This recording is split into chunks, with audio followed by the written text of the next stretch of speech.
I don't see him. I'm sorry. Well, I guess we'll get started without then. I hope he's coming. So are we ready to go then? I'm ready if you're ready. I am mildly ready. So let's do it. Everybody, welcome. Oh, actually, we streaming? Yep. Alright, well, welcome everybody to the next chapter of Forbidden Lands. I am your GM, Rob, and I am here with a team of adventurers who may or may not die today. Who knows? We'll start with Red Rabbit. Hi guys, I'm Red. Today I'm playing Maxima the Mouse Lightfoot. She is a halfling. Let's pull up her character sheet. She is a halfling rogue, rather by the book.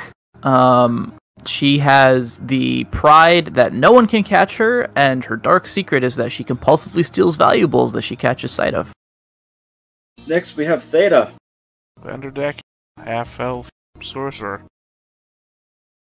And then finally, Arcaloid. Hello, I'm Mark Lloyd. I play Foley Frostrime, the Wolfkin fighter. His pride is that he never betrays his friends, and his dark secret is sometimes he drinks to chase away their memories. Well, where we last left our heroes, the three of you decide to venture into what you believe is the Chapel of Blood. Essentially like an underground chapel cavern. You ran into a bunch of what looked like bandits. You killed some of them. Then you decided we don't want to deal with the bandits and the guy that they're calling their leader, so you went the opposite direction that the survivor ran off to. You solved a couple of puzzles, especially one that nearly killed you with the guillotine. And you also befriended a golem. That we did. You did, because you got lucky. And then you beat Was up it luck or skill? I'll let you decide. And then you also beat up a bunch of mushroom people. With the help of said golem, so I'd still take credit for all of those victories as well, but yes, it wasn't just us. Well, you did a good job.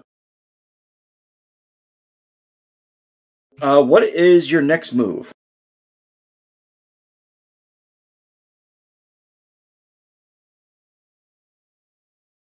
Okay, nobody has a move, so I guess you're waiting. Oh geez, I'm sorry, I did not have my push to talk on. I did not have my button pressed. My bad, that was me. No, I just recounted. So we've got a passage to the south, we've got a wooden door to the east. The door is riddled with nails, right? Keeping it shut? Yes. It looks like the hinges are about to pry off quite easily if you really wanted to take them off. Alright, well, and what's our motivation, right? We're trying to find this bejeweled helmet that I think the rumor said gave some old hero a killing frenzy. Something like that. Right, what did I do with my notes? They're here somewhere. There we go, found them. Yes, okay. Chapel of Blood, Rust Brothers, etc., etc. Okay, cool. Should be the helmet of Ixiodon. Yes, and we have a lore thing for that, right? The Legend of Ixiodon. Yes, you do. Alright. He battled, an elf as big as 2 people and as strong as a troll, which is commonly known to be 5 people strong. Ixiodon traveled to the Ravenland and defeated many a beast demon and armies of humans alike. Sounds like a typo. No one could touch him, and he was made possible by the helmet, supposedly. Ixiodon killed hundreds, if not thousands, of creatures with terrible rage. It is said that whoever wears his helmet gets his power, but with that comes a price. Currently, Maxima has a debt. She's to deliver this helmet to a mob boss in a caravan. You don't remember his name? I'm sure I wrote it down. I forgot to write it down. If not, I'll look it up later. Relian's contract. Oh yeah, because it's named after the damn place. That's why I didn't write it down. Okay. Right? Yeah. Cool. Yeah, then we can seal it back and give it to the Rust Brothers. Alright, well, to that end, if I had an ancient cursed artifact that I did not want people getting to, I might put it behind a door and nail that door shut. So Maxima is going to walk over to the nailed door and try to give it a little pry. Okay. Let's see. The door is, it's almost falling off its hinges as it's like opening, so you don't have to even roll for this, for anything. So you just Nice. it kind of just rips off and kind of collapses a little bit. Inside, you see a skeleton sitting against what looks like a raised wall. The top of the room looks like it's completely collapsed. In the skeleton's hand, you see what looks two things. Actually, both of his hands are holding something. One is a bottle, and the other is something shiny. Oh, well. We all know that Maxima does not fare well against the shinies, so she's gonna ignore the bottle and go straight for the shiny. What is the shiny thing? She's gonna get her nose right up in there and figure out what it is. Well, before you do that, as you grab the shiny thing, a skeletal arm grabs you. Boo. Who could have foreseen this turn of events? She will shriek. Foresee? How could you not foresee it? Common knowledge is that skeletons are dead and dead things don't grab, but I suppose that's maybe a real Earth 1 way of viewing the world, so... I'm like 90% sure almost every single undead in this game, if you touch something of theirs, they grab you. Yeah, it was almost weirder to think that there might be a skeleton that isn't going to spring to life to guard their treasure. That would be strange. Anywho, initiative, please. Everybody draw a card.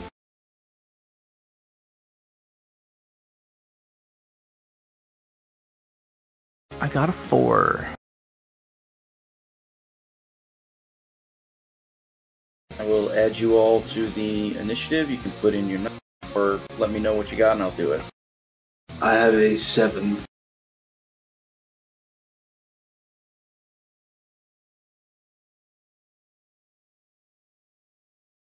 And if I remember correctly, Lois goes first. So the skeleton actually is going to move first here. Retro. Wow, he actually can do something. It's scary. Double uh-oh. Okay. When I say do something, I mean mostly just punch you in the face. Are you ready, Maxima? Just about. Just pulling up the reference table for combat. Okay. So, we decided that, monster attacks can't be dodged? Is that right? If they can be, they'll say that they can be. Okay. I thought they could be dodged but not parried. It's not a 100% rule. It says when the attack. In the case of this guy, Undead are basically people. yeah, in case of this guy, he does nothing, like just whatever he rolled there. So I think that's only one hit on you. Okay. So Right. you just get slapped in the face with his skeletal arm. That might be, that is enough to break me, because I only had one strength point remaining. Could try to dodge. Can I? Okay, I can You try can only to do dodge. it once because you don't have the gift to do it multiple times, but it uses up your fast action, I believe, before your turn Let me comes. see. Yeah. We discussed Actually, that I do last get to dodge for free once per round, because I did take fast footwork, Oh, there and you it does go. not count towards my actions. Alright. So let's do that first. Although that will send you prone. Right, okay, so this is going to be agility, move skill, and bonus. Just going to be... Yeah, I don't like that. Okay, so that dodge failed, but I do have this other ability called Hard to Catch. I can spend willpower to avoid being hit. 1 willpower removes 1 success on an attack against you, and I've been hoarding this stuff. So I'm actually going to spend a willpower to negate the success that he rolled on his punch. Sounds good. It's a skeleton. You don't feel a thing. It's just like scraping bones on you. Alright, and I'm not broken, and I still have both of my actions. Alright, now it's your turn. And now I can retaliate. Okay. I imagine I'm at arm's reach because I did not really go anywhere. Imagine you saw him reach because he reached at you with his arm. With his arm, yeah. Although I did try to dodge, I assume I'm on the ground then. I, fell backwards, and it's just because I'm little that I avoided the damage, so... Yeah, I'm picturing it like you're in the doorway, right inside a little bit, and he's, right there. So, you're, on the ground, you can, pick yourself up and do your thing. Right. I guess so. I will use my fast action to get up, and I will use, my other... and my slow action, or I guess it's also a fast action, to run away. I forget. Do I get, I feel like I have to retreat, right? Retreating is the action? Technically, the enemy is in arm's length with you right now. Right, that's not the one then. Yeah, okay. So basically, I'm running, back to the rest of my comrades. But I think because he's within an arm's length, he gets an attack or something. It's confusing on this cheat sheet because there's some contradictory stuff. The way, if you're going to take a fast action to run away... Well, we're all in the same zones. You'd go from arm's reach to the near, which is where we are. To near. Okay, yeah. So that's what I want to do. Which is what the run action also says. Yeah. I just want to make sure we got it right. So... Also the retreat action. Sorry, I'm looking at the book. I have 4 cheat sheets.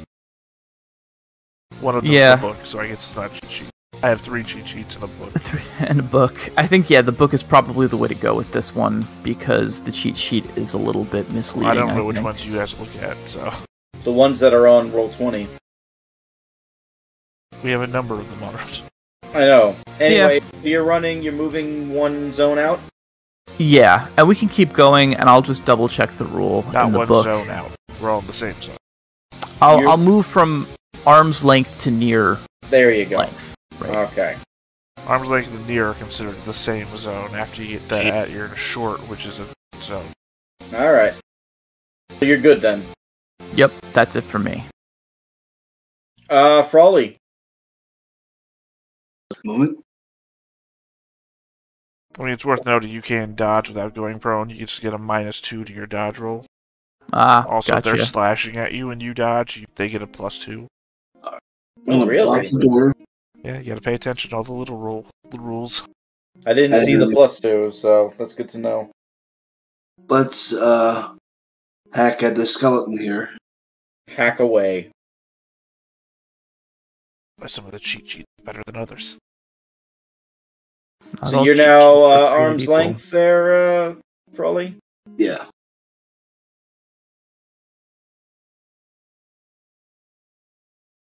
Okay, broadsword. Edged and pointed, right? Yes. Use the edge. Using the edge. Good call. How many damage is that? 2 damage, it looks like, +1 for the success. Alright. You, you chop into the skeleton a little bit. You're just trying to saw through the bone, and it's difficult, to say the least. Vendor. Yeah, just, Donatello. Again. Because I'm at near range. You are. I have the staff, so I don't have to use anything to get closer. Yep, you can just smack him. You push if you want. I'll push. I have empty reserves of willpower now. Cool. Oh, I've hurt myself very badly. You basically try to whack him with the stick, but you feel a muscle spasm in your back. I'm full on willpower now, though. Again. Hey. Yeah, that's good. Skeleton's gonna go. You see a bony hand try and punch you in the face there, Frawley. Bring it. 1 to parry it. And he misses completely. Yay. I was thinking about pushing this one too, but nah, not this time. The skeleton, he actually takes the other hand has that bottle. He thinks for a second about hitting you with it, but then he shakes it, and then you notice there's still liquid inside it. I like this. This is super charming. Okay. Maxima.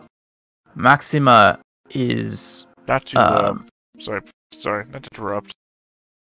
Whisper into the GM's ear. Yes, go ahead and whisper. Do they have their skills? The scout? Yes, he does. Because they have melee as a skill. The necromancer probably knows these things. No, he's been using it. Well, they have 3 strength. Sorry, I'm not trying to say it out loud. All their dice are not showing. Oh, really? Hold on. They should have twice as many dice as you have put on them. This is why I'm asking out loud. They have, yeah, they do have 3 melee. Okay, yeah, this is fucked up. Something's wrong. I'll fix it. So I'm trying to ask before we get 3/4 more through the combat. There, I missed anyway with the other 3. Alright, I put them back on correctly, so it should be good. Cool. Okay. So, I think Maxima is going to use an action to draw one of her daggers, but she's not going to close into range. She's just going to save her other action for reactions and stuff. Okay. Frawley. Frawley is going to apply the fine slicing edge of his sword to the dry, hard, steel-shattering bones of the skeleton. I see what you did there. What I did where? Nothing. Go ahead. That's a hit. And I'm going to spend a willpower point to ignore its armor. Alright, so that is, what, 3 damage? Yes. You, again, you crack into it. You're definitely breaking some ribs now at this point. It looks like he's, like, half standing. Like, barely there. Vendor. I was waiting to say this since it was my turn next. Again, I only know these creatures because I'm playing a necromancer and I had to look them up to know what I'd be able to do with them. Just want to make sure. Hey, Rob, did you see the features of Frawley's weapon? It's pointed edge. Does it pointed actually get rid of edge or no? It says pointed. No, I've been keeping that into account. Yeah, okay. That's why it's still alive. The one creature that I have to know about, so... So, it applies both? I can't choose which one to use? Anything that's, so you guys know, anything that's pointed, they can never cause more than 1 point of damage on a skeleton. Same thing with arrows. Other weapons, however, can do normal. Damn.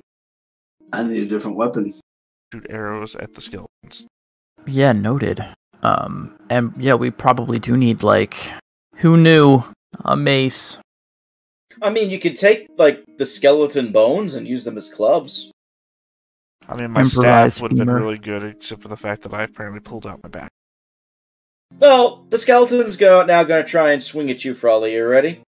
Yes. Do I want to push? Do I want to push?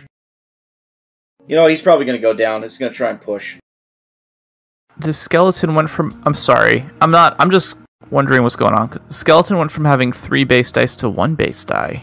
He took 2 damage, physical, over the course of... Oh, ho, ho, yes. Oh, yeah, okay, good. I'm with it. No worries, these are thoughts that I had and then figured out. Oh, the push was worth it. Alright, let's parry this.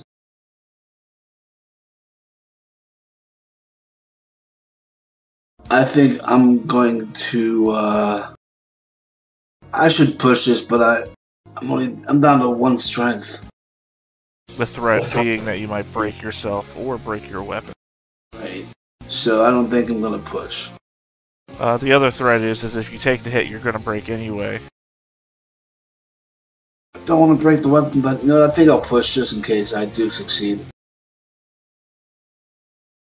I'm sorry, I missed a little bit of that because somebody rang my phone. What were you saying? I'm going to push. I don't need to subtract any dice? No, not yet. Although now you're broke. Yes, I take a willpower and... The one thing to break. Not to break. Okay. Which means that you can only crawl now, so you're effectively knocked senseless. Yeah, the skeleton gets a lucky punch in on you, and you kind of, like, stagger back. You are in trouble. Hey, Maxima, it's your turn. Alright, so I was going to try to get some stabbing action in, but now that we have a broken combatant and he's like our front man, I wonder if I can do a combat heal instead. I don't know. Is that a thing you can do? I don't know either. That's why I'm checking. I would also point out that if they can only take 1 damage from a pointed weapon and they only have 1 strength left, it would still be effective. That's true. I guess in this game you do know, like, where you're at with the damage clock based on just how they're attacking. And he's not in a danger zone where heal needs to be applied yet until, he is critted. Yeah, he does not have any critical wounds yet. Although I feel like you can still heal attribute damage this way. Yeah. But yeah, okay, we'll try to take him down then. That's fine. Okay, so, I have my weapon drawn, but I didn't move in. So I'm going to move in and attack with my pointy dagger. All right. Got my dagger. The one detail of this character sheet I find weird, which is that they separate the weapons from all the other equipment, because I always lose track of it. Well, they put like half of its stuff in one page and half of its stuff in the other. Yeah. Okay. It's a little off. It's a little off. Alright. I will push this roll. Hit nothing but ribcage air. Yep. Frawley, crawl away. He's crawling away. That is... This means you go from arm's reach to near, so you're back where I am. Yep. She's a Maxima is now the only person next to you. Next to the skeleton. But I'm very small and slippery. I'm just seeing my heals. My heal is exactly what I'd be attacking with. Alright, I'll just keep attacking. Yeah, you guys are quite wounded at this point, aren't you? Not wounded. Well, definitely depleted. We'll say that. Eh. There you go. That was your staff, right? Yep. Yeah, well, you killed the skeleton, so that's good. I mean, assuming it has no defense. No, it doesn't. You just crack its skull in. Does your staff break, or no? No, I didn't push it. Okay, just checking. I don't think. I don't remember this. I think it's pushing with weapons, but we found out that with armor, it's whenever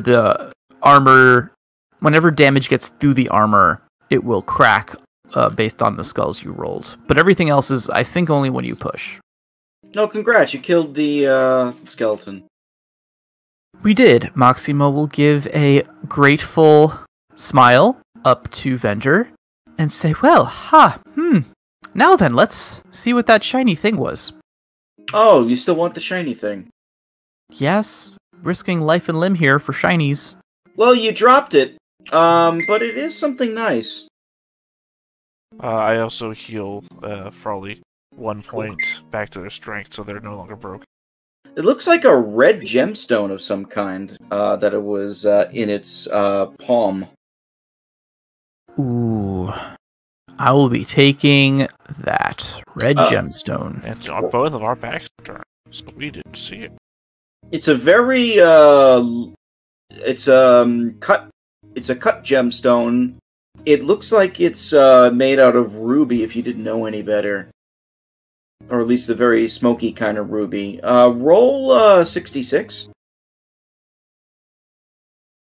62. No, 6d6. Oh. So that's 2, so I guess roll another 4. Okay. There you go. You estimate this thing is close to like 18 silver in terms of its value. Okay. You also This is what I'm talking about. This is the loot portion. You also smell what's the word here, I guess? Like some very strong alcohol. Maybe like a vintage whiskey of some kind. It seems to be emanating from the bottle. Maxima will wrinkle her nose because she does not care for whiskey. I do. I'll take it. You now have D8 rations. If you take the whiskey bottle. Sorry, is that your way of saying that you have 2 rations? Right. Yeah, 2 rations. Because they're additive, so it's D8 additive, would be so 1 and another one, so 2. You get 2 rations out of it, so But I guess if you're making it one object, you're saying that somebody could increase their die size by 2. That's basically what I'm saying, yes. Well, I'm going to be drinking to forget the pain of this encounter. Meanwhile, the rest of the storage area looks like it's just like ratted equipment that is completely destroyed and very mundane. You don't see anything else that catches your eye, Maxima? Well, I think that this was well worth it. Palm in the gemstone. To the south. To the south? To the south. You get to a deeper part of the chamber. The hallway is slanting more downwards. The walls look like they are incredibly damp. You actually see moss growing on the ceiling. It's also very dark. And I'm assuming you still have your lantern on, right? Yep, yeah. Yeah, so like there is no lights here other than your lantern. Eventually you get to what is a ledge that's seems like there is just a jump down. Can we see the floor from where we are?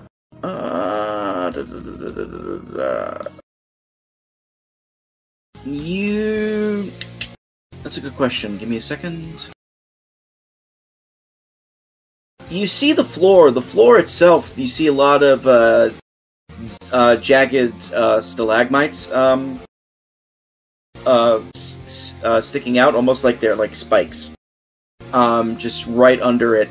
You notice that there's also a ladder that leads down to the floor, but it is completely broken. Looks like it's like half there and just like worn away from time. Maxima will kick the remains of the ladder and whistle and say... She'll say... These Rust brothers, their names feeling more and more appropriate. And she will turn and ask if anyone has some rope. I do not. Nor do I. Nor do I. Okay. You know who might? Oh. No. Peddler sure back at the entrance. Oh, he doesn't? Then Pretty I sure guess. he doesn't. I mean, No, I made a never sheet, mind I then. don't remember, but I don't think he does. Well, doesn't he have that ability where he can just like pull anything out of his pack? That requires a willpower point. Ah, And Rafferty. that does require Rafferty. Just because I think we left him, right? He's back at the entrance. Yeah, we also don't manipulate characters that aren't here. Pointedly. Well, what's your plan then? How far down is it? Okay.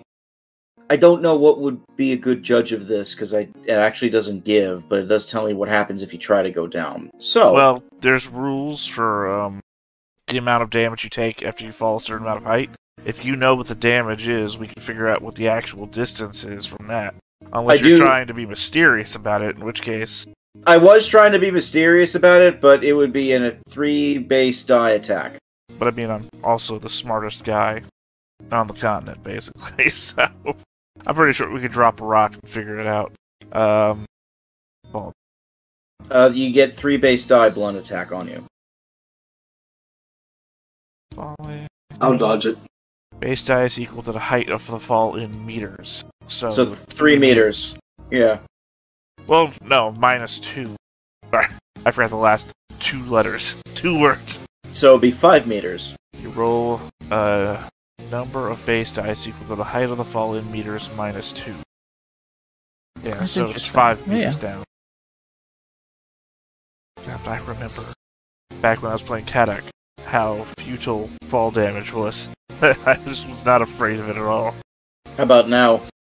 I mean, I just pulled my back out, so Right? I've only got all of one strength left, and this is strength damage. So Yeah, same though. we all have one. Yeah, I healed you for 1. Maxima here has 1. You know, I've lived a long life. I was gonna... Yeah, I mean, you could just rest. I'll just jump. Death to stalactites. I jumped down. Oh, We're going for it? I've done it. Alright, that's 3 attacks. Well, here's the right? thing: if I can get down there and I survive, I can just help you. Right, yeah. While he's committing suicide, I'll climb down. That's only one. Well, I'm broken, but I'm not. It's not a critical injury. No, not yet. That's blunt damage, if that matters. Oh wait, I have armor, but I don't think armor applies to Armor does not apply. So you're tired of living. Oh, it says metal armor gives no protection. Ah. Unfortunately, that's what I'm wearing though. So.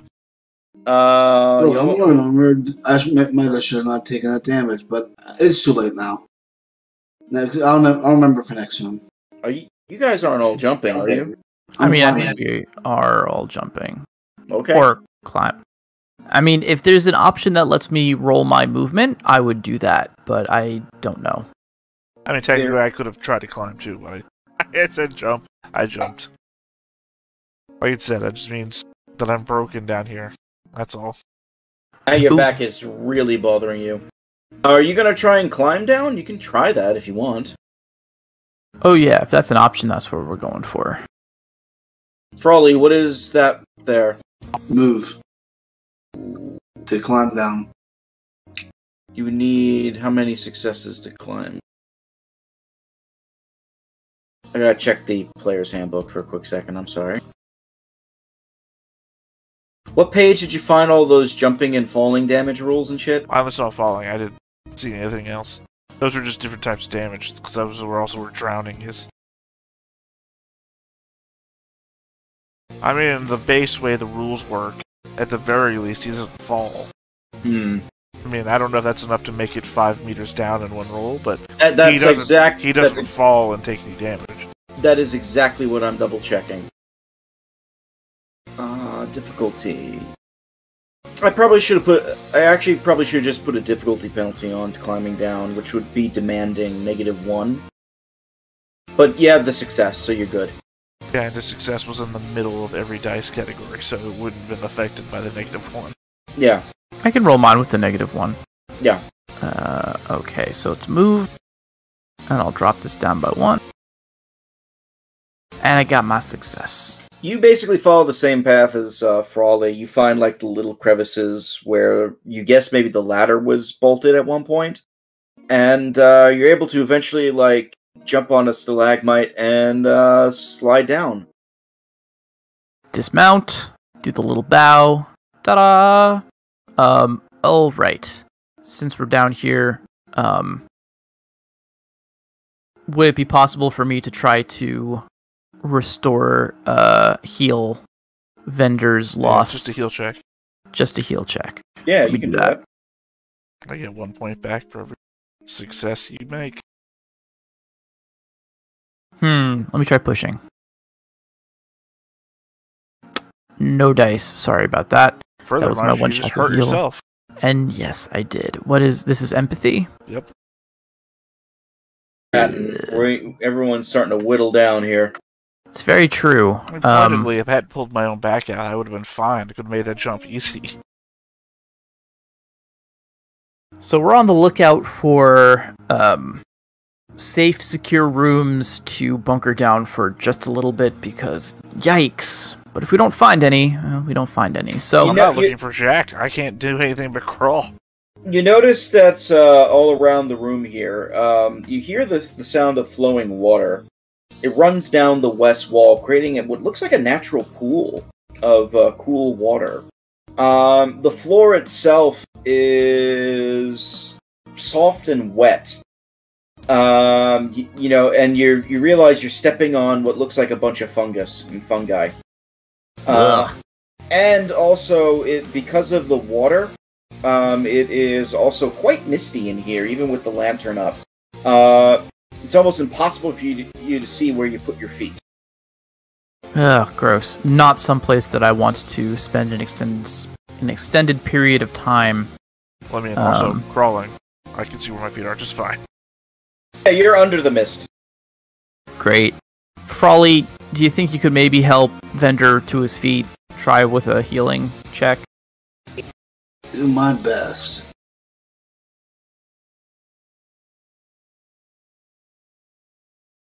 Not our strength. No, and not pushing that. Yeah, okay. Is it possible maybe you can just carry Vendor for the time being? Yeah. I don't have a backpack or anything. I imagine it would be hard to fight while carrying someone, but at least this way we don't have to watch him pathetically pull himself along the ground. Yeah, I'll carry him piggyback for a while. Where are you going? Well, it looks like there's this exit to the south, right? Yeah. You can barely see anything in here because it's a little misty, but yeah. Okay, then I would say that we would carefully pick our way through the fungus towards the southern part of the room. Can you, or anybody, what would be perception again in this? Scouting is what we call it. Yeah, can anybody roll a scouting for me? I can do that. I've got 3. Nothing. Yeah, you can't see anything. Frawley, you notice it though. Even with the mist, you notice like cracks near the center pillar here, and there's a hole, like smack dab in the middle of the floor. The hole is what's a good way of explaining that? It's like 6 meters wide. You have no idea how deep it is, unfortunately. But you and everybody else can easily fit through there and like crawl down there if you really wanted to. It looks like it's also been it's dug up, like fresh, if that makes any sense.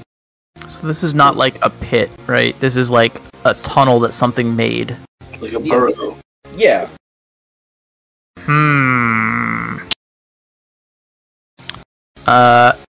Trying to think if there's any way that maybe the creature could be identified what made this rather large hole. I think that would be a lore check. For one of the lores. Trying to remember. No, there's only lore. Yeah, we don't have like multiple knowledge. Alright, well, I'll do the lore check on that.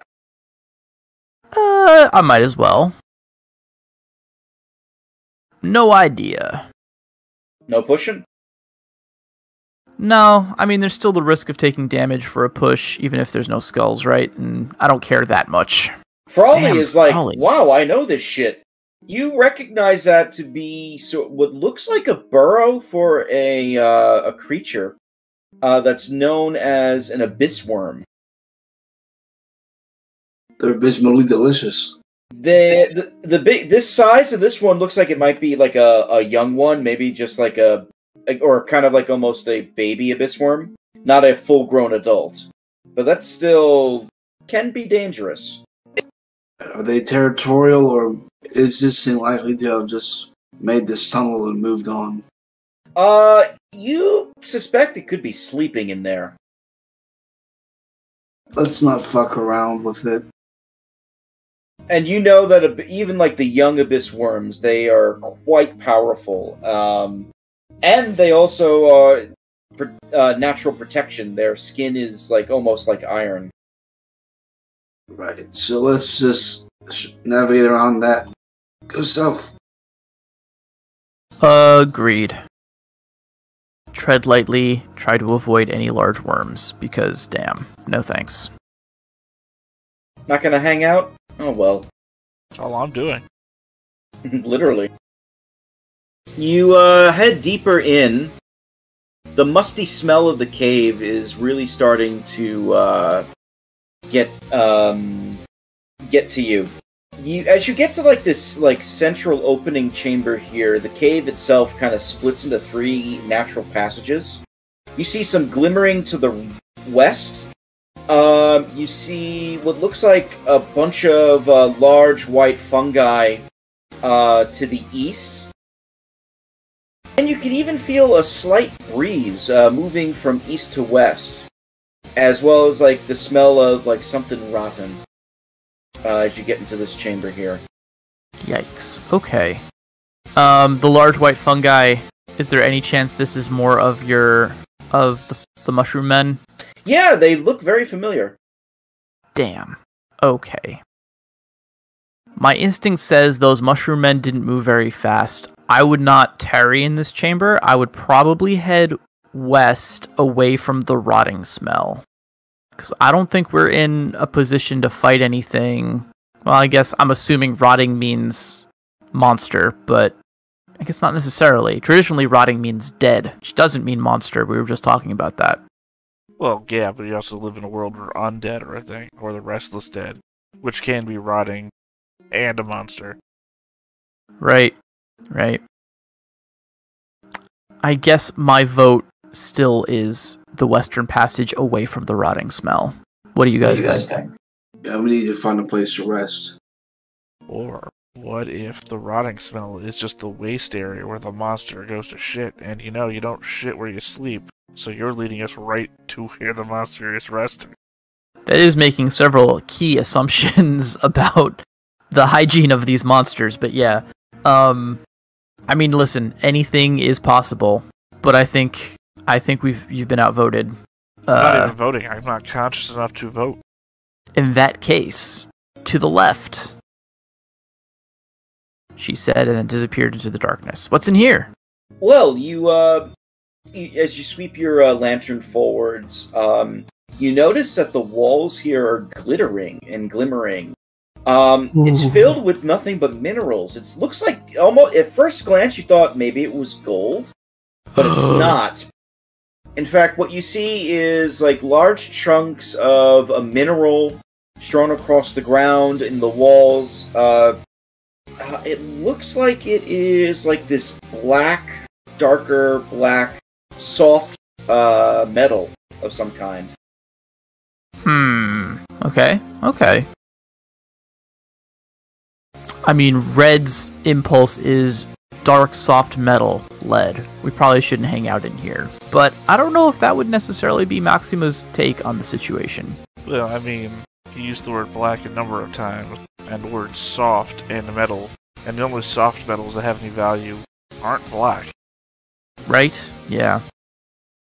Still, no signs of monsters or mushroom men in here. Maybe this would be a place to take a short rest and try to recoup.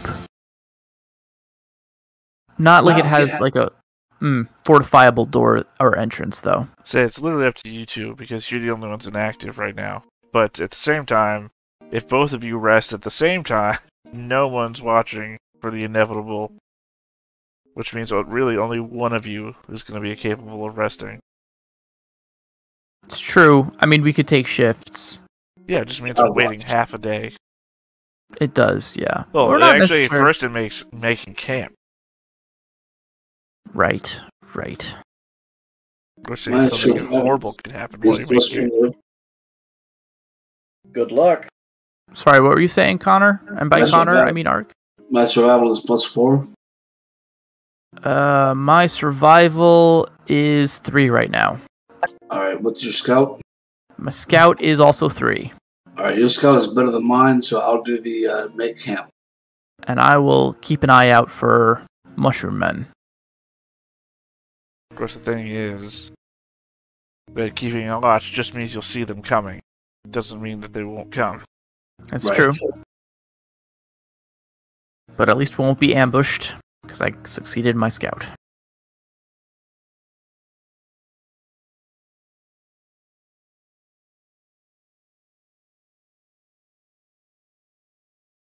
See, now, here's the thing. I didn't memorize the whole table. I'm not saying that I did.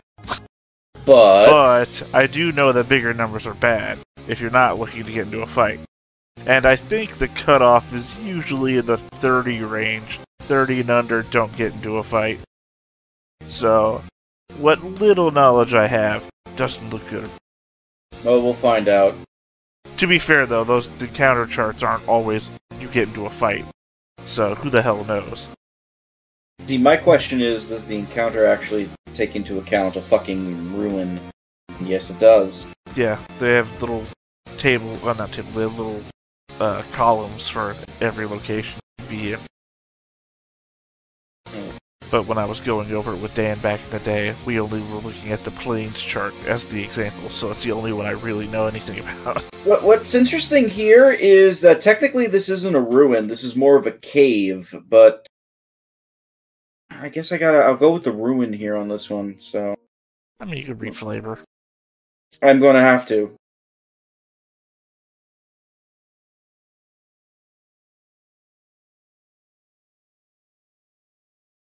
While you're searching the area here and making camp, well, this is actually quite interesting.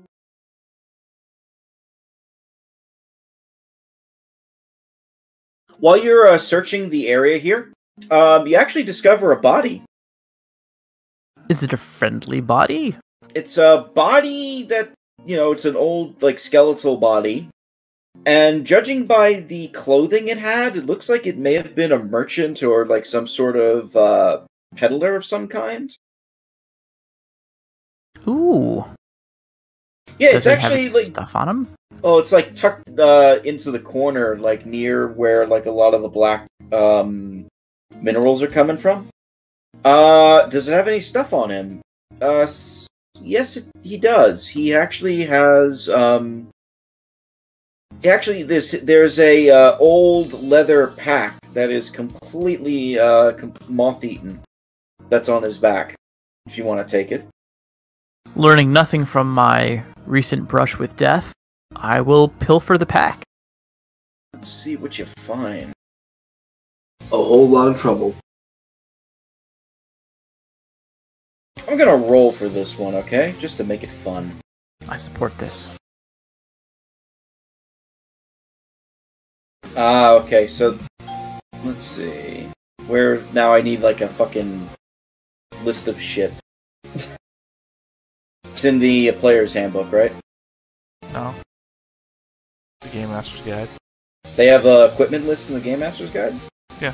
When I random rolled Caddock, that's where I got my 2 gold thing, Palanquin thing. It told me to random roll loot on the table.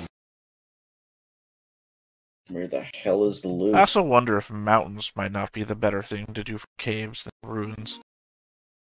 Yeah, mountains might work too. But I think it... I'm just brainstorming now. I mean, we're already doing what we're doing. I'm just wondering if ruins can be a lot more than mountains. I'll tell you right now, the mountain one that you would have got is quite interesting. But you rolled a 50, right? Yeah. Sorry. Betrayal at House on the Hill is my favorite board game. Oh yeah? And the encounter table of this system is basically one dot removed from that who determine who's the traitor. Alright, I need you to roll, I'll let you do it, Maxima. Okay, what am I rolling? I want first roll, you're gonna roll 3 2d6s. I screwed that. One more 2d6. Sorry. 60. So we got 16, 52, 31, and 61. That looks, yeah. Ah. Yeah, when I was doing the druid thing, character creation, the third formative event was roll once on the table for valuable finds in the lair. In the pack, you find 5 copper pieces, a drinking horn that looks to be made out of cast iron bronze. What's that there? 30. Oh, that's more copper. I mean, I'll take it. And 5, 9, 14 copper pieces, I should say. A bronze drinking horn, and 61. A book. Looks like maybe just an actual regular book. Something that has actual text in it. The pages are a little crusty, but still legible. Interesting. And can I determine the contents of this book? And it plays music. Not right now, you can't. Why not when there's a phone call involved? But yeah, you guys are going to have to camp down here today. One so one of you can rest, and then one for the other one you get the rest in. Yeah, yep.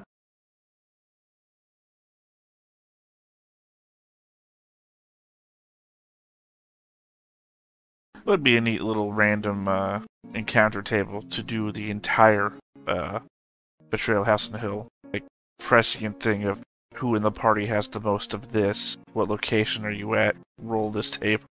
I'm sorry about that. What, you had a question? Yeah, I was wondering what the contents of the book were. It looks like it's just a standard history book. A lot of it seems to be like going over different rumors and locations in the Ravenlands before the Blood Mist. And if you actually spend some time reading it, you might be able to learn some stuff. Maxima will put the book over by Vendor and say, "Look, he's got something for you too." Anyway, are you sleeping? Yeah. Sorry, second question. The bronze drinking horn, does that look like it would be a tiny item or a light item? That's a normal. Normal-ass item. Same thing with that in the book, or normal? Well, I'm not going to take the book, and I guess that'll put me up to... That would put me up to my encumbrance weight. I might leave the brass drinking horn. For what it's worth, the book is worth about 23 copper. And the drinking horn... And the drinking horn's worth 11 copper. Yeah, I'm leaving the drinking horn, I think. I'll carry that. What was its weight again? It's a normal item. So Normal weight. And I guess I'll hold on to this book if Vendor's not going to read it now. Again, I'm still broken. Well, we're about to rest, so... I feel like in some sort of weird comedy scene, like I'm the corpse in the back of the room. He's like, this asshole keeps doing none of the work. It's like Weekend at Bernie's. No, because he sometimes get-ups when the music plays right. That was the sequel. Yep. Which boggles my mind, that movie had a sequel. Yeah, I haven't seen either, but I get the premise, and I don't really see how that works. The first movie is actually quite funny. I mean, it's a strong premise, but one that does not lend itself to, like, repeats, I would think, but what do I know? Wasn't a fan of Swiss Army Man, were you? Did not see that one either, although I also heard good things about it. It's my very narrow window of comedy. I only like comedy movies that involve a corpse being used as the punchline. Swiss Army Man? What is that? Is Daniel Radcliffe, right? I believe so, where they I can't remember, shipwreck or plane crash, something, and Daniel Radcliffe is dead. Oh, really? The whole movie. That's hilarious. And the other guy just uses his body for companionship and then as a tool, and... Yeah, the trailer makes it look like the other survivor is hallucinating and imagines that he's, alive or that they're having conversations and stuff, but he's basically using him, to, as, a survival tool. It looks really goofy. That is insane. Okay, so yeah. Let's get our nap on. Frawley, do you want first watch, or do you want second watch? I'll take first watch. Okay, so first rest is gonna be myself and Vendor, and we just recover our attribute damage. If no one helps you within D6 hours, recover anyway and get 1 point back to your relevant attribute. But then, if you rest or sleep for a quarter of the day, you get everything back. Cool. So that should do us. Assuming that you're not hungry, thirsty, or suffering from another condition that blocks recovery. Right? I don't think we are yet. Nope, but you will have to roll for that now. Literally never have been. You have to roll now for it. Well, it depends. All right. Actually, I mean, we don't have to roll now. It is currently midday of the next day if you're keeping track of that. Yeah, which means we still have half of the day left to eat or drink in. Alright. We don't have to. I mean, we can. I don't see why we wouldn't. I will. We don't have to. I mean, we don't have to, but we're totally going to forget and screw it all up. So if we don't do it now, I'm going to do it now. Alright, down to D10. Still goofy.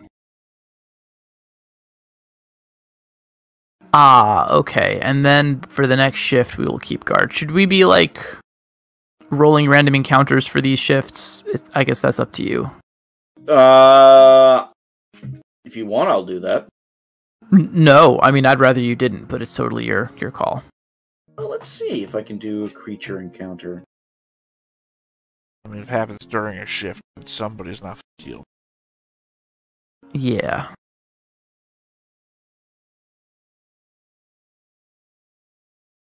Oh, this is...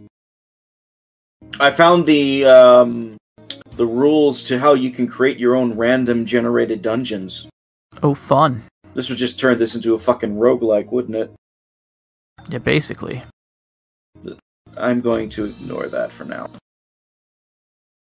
Yeah, you see the mushrooms. They're still chilling out where they are, but they are not bothering you at the moment. Probably because you're nowhere near them. But you keep eyeing the mushrooms every so often just to see if they move. Oh, yeah.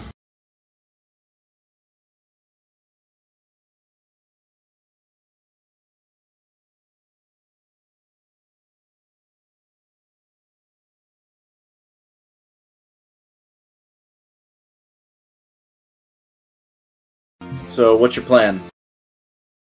Well, so I guess we make that... did we survive both of our rests? Everyone's back up to full? Or do we want to do another one roll for when Froley naps? That's up to you. I think it's up to you. That's literally a GM question. I thought he was asking you guys. Well, we don't control what you roll for, so... I mean, if you want to, let's go. Let's do it. 44.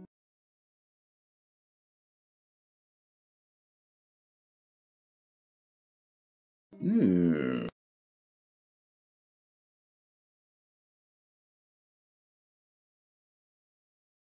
wrote that was a 44, right?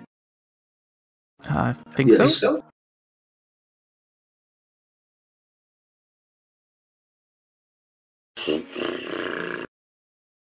How the hell am I going to make this work?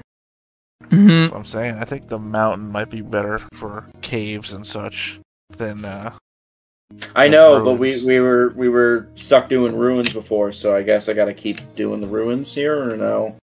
Well, that's what I'm trying to paint. That mountains have caves more often than it seems ruins do. I wouldn't lock you into ruins just because you started with it. I got a way to do this. You guys, as you're like, stretching a little bit, nothing's attacked you, but you hear a neigh. Sorry, before we get into Winnie? before we get into the insanity that is, no, Winnie would be a bear. Anyway, he'd be a poo bear. Anyway, I do have another suggestion. I'm not saying we go back on it. You've already described it.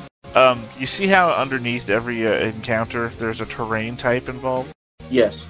What if the terrain type just doesn't make sense? It's just a no encounter.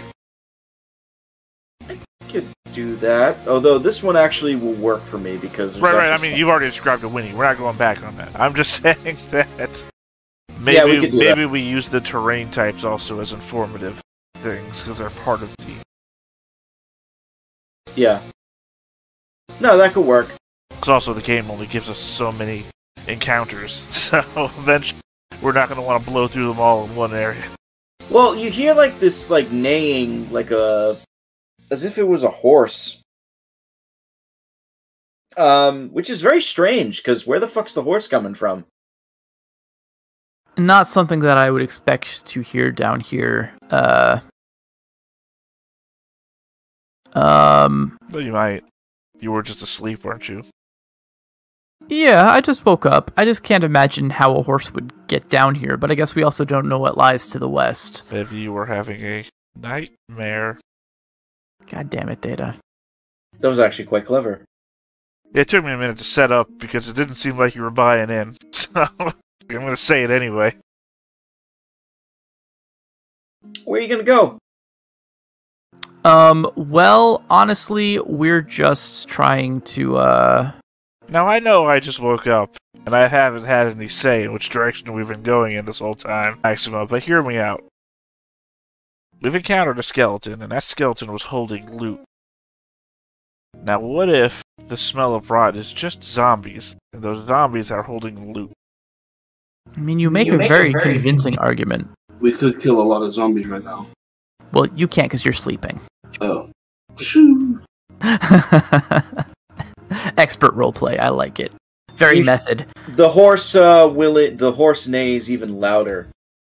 I don't want to go see a horse. I mean, I think that if the horse is there, and it's a real horse, it'll still be there in, 4 hours when Froley wakes up. And I'd rather, unless the horse is coming to us, I'd rather just stay here.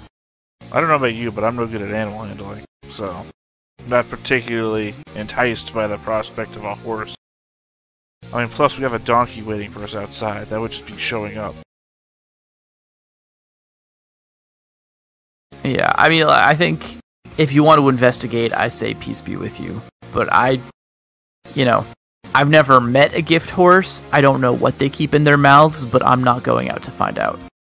It's probably not gemstones. I don't really think that I don't think that expression makes a lot of sense, and I'm not going to find out. I'm more confused by the prospect. Do you think one of us is arguing for going to find a horse? I didn't mention a horse at all. Okay, well, horse is what's on the table right now, so I'm all for further exploring. I mentioned going to check out the zombies. Why are you going to go check out the zombies while Froley is sleeping? We're planning for the future. Do you only live now? Are you temporarily isolated into the present? Are you unable to think about the future? The scene is... Oh my gosh, what was that? Hey, we should go out and check that rotting smell. No, that's not, in fact, the scene at all. I mean, the part about the Winnie is true, and then we both agreed we're just gonna fucking ignore that, and I just brought up the whole, hey, that rotting smell could probably be zombies. That skeleton had loot on it. What if, when Froley's awake, we go check out the zombies, and you're like, no, Froley's asleep! Yes, Froley will eventually wake up, the same way that when you open your eyes in the morning is the precursor to a new day. When you closed your eyes, you didn't die. You woke up. Well, I agree that for future planning. Gurgles and shrieks with a massive, neigh. Look, it's not my horse. I don't give a shit about the horse. I know, I'm glad. Well, it sounds like a good thing we didn't go, because it sounds like that horse is having a bad time. I'm just cruel, but hey. Look. This is a survival situation. All the scenarios, yeah, also there's that, 50-foot drop. We weren't getting the horse out of here to begin with. Best case scenario, we add a couple more rations to our larder. I think if the horse is out there dead, I'm sure we'll find it when Froley's awake. Is Froley awake yet? Don't ride horses. Couldn't train a horse. Can't get out of here with the horse. Literally, no skin off my teeth.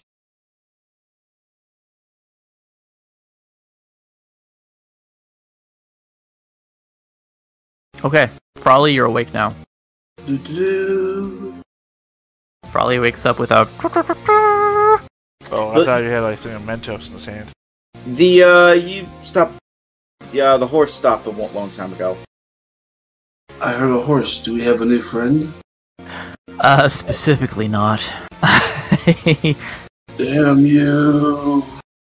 Let's see what happens when we venture out of this little cave, but I don't expect to find a living horse.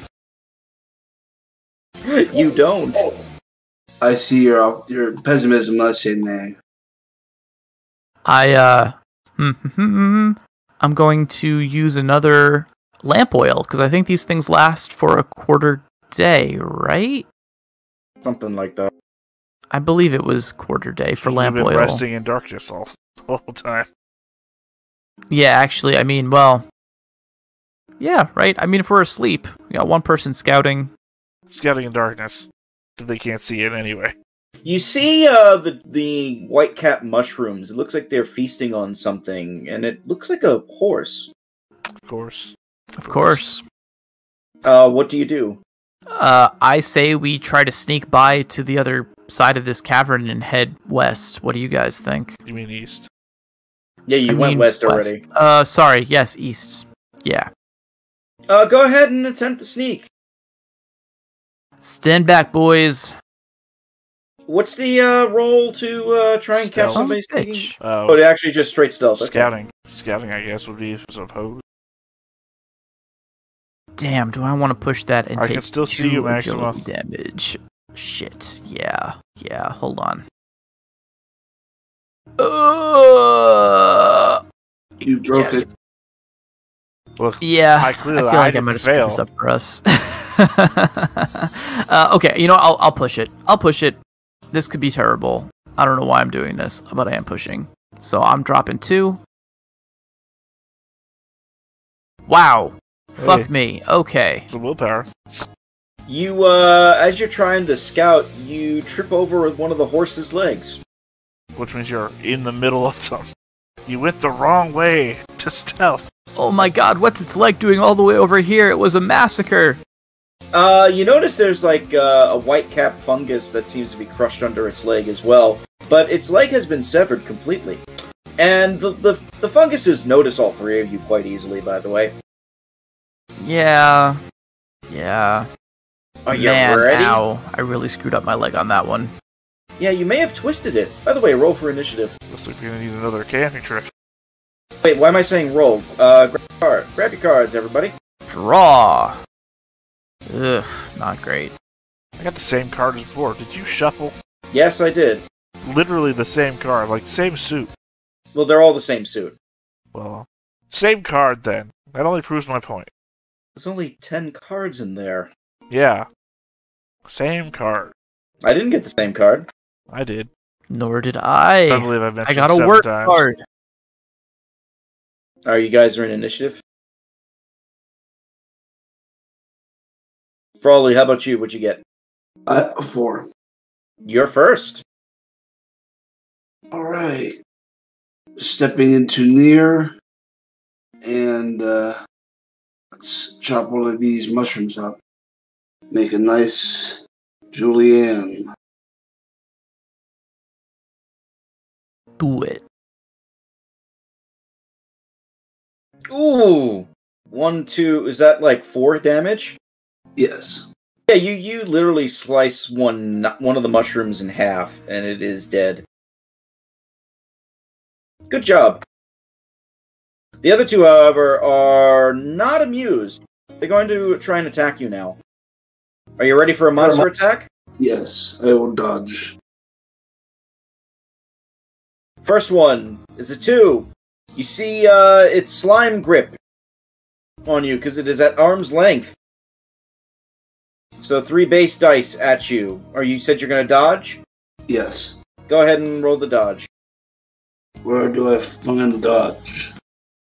I can't help you with that. It might be like the certain dice sets. So dodge. It's move. Agility, it's a move. Standard move. So yeah. So I'm trying to read the text, and since I can't scroll it up and down, so I'm truly not in help mode. I think you will successfully dodge this. So, unless if I really get lucky here. Where, is it for each extra fungus that is next to the attacking one, it gets 1 more die on the attack. So it's 4. Gotta get 4 successes. Yeah, that's not happening. You're able to you skillfully move out of the way of the fungus's grab at you. Ready for another one? Yes. Hurts me more. Oh, he same thing. Trying to grip you with the slime there. So another 4. You dodged, right? Yeah, Yeah, and I have fast footwork. You Right, can but it dodge also with means me. you're prone. Oh. Unless you unless you tried to stay up, but that would give you a -2 to your roll, and you didn't do that. So Didn't say anything about that. I didn't know. I'm sorry. yeah, we were covering it earlier when I was talking about Red had to do it. I don't know what prone is. So does this mean I just take this attack? See, I don't know, because I know there's the whole other talent tree that lets you fall prone when you're, or gets you stand up automatic. Prone standing enemies get a +2 modification on all close combat attacks against. Oh, so it's an extra 2 dice. Right. So he's at 6. I don't see anything that doesn't say you can't dodge while you are. I didn't see anything on that either. Well, I miss anyway, so don't worry about it, I guess. Oh wait, you took your turn first, right? Yes. And what actions did you take on your turn? Move and attack. Then you couldn't have dodged anyway. I still get that free one. Oh, yeah, sorry, the free one. Sorry, which just means you have no reactions anyway, so if you missed, you're free. You're fine. Yeah, you got lucky.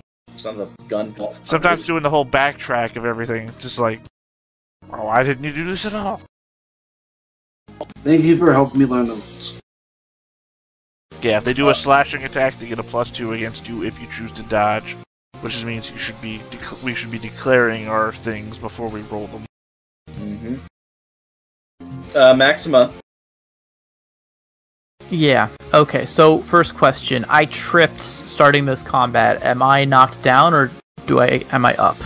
That was mostly flavor. Okay, then. You are a kind and generous god. I will use my first... I assume, though, I am within arm's reach because I'm surrounded by him, right? Once again, we're on the phone. Gotcha.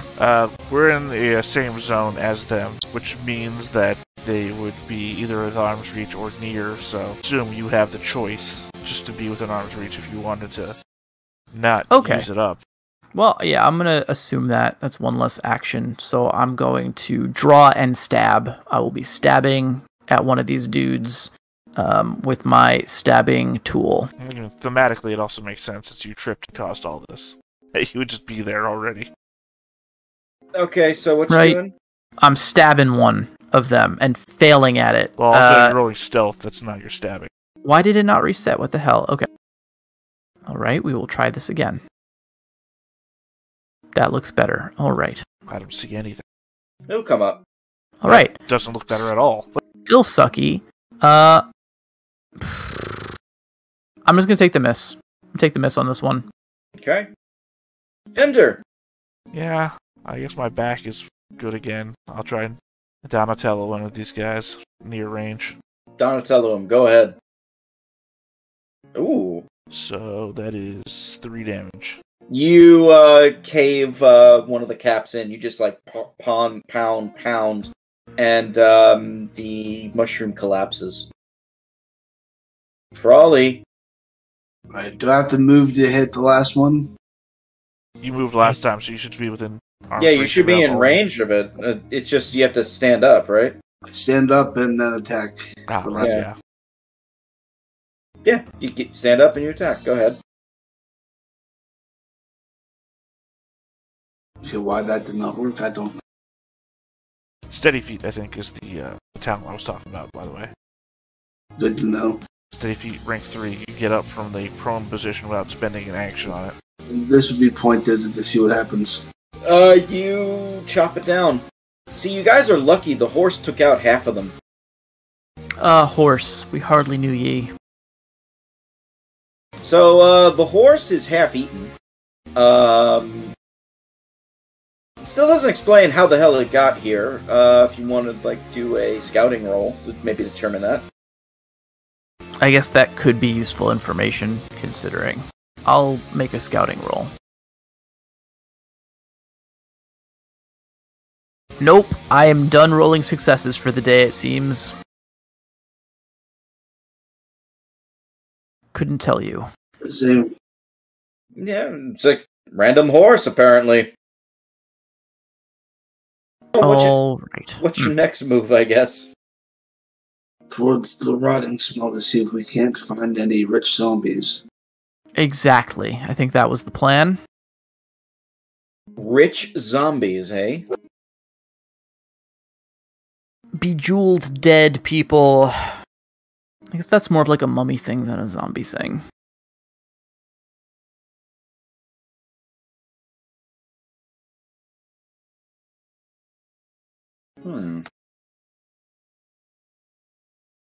Well, you go deeper into the cave. It is very wet here, which I guess is par for the course at this point. Notice this giant...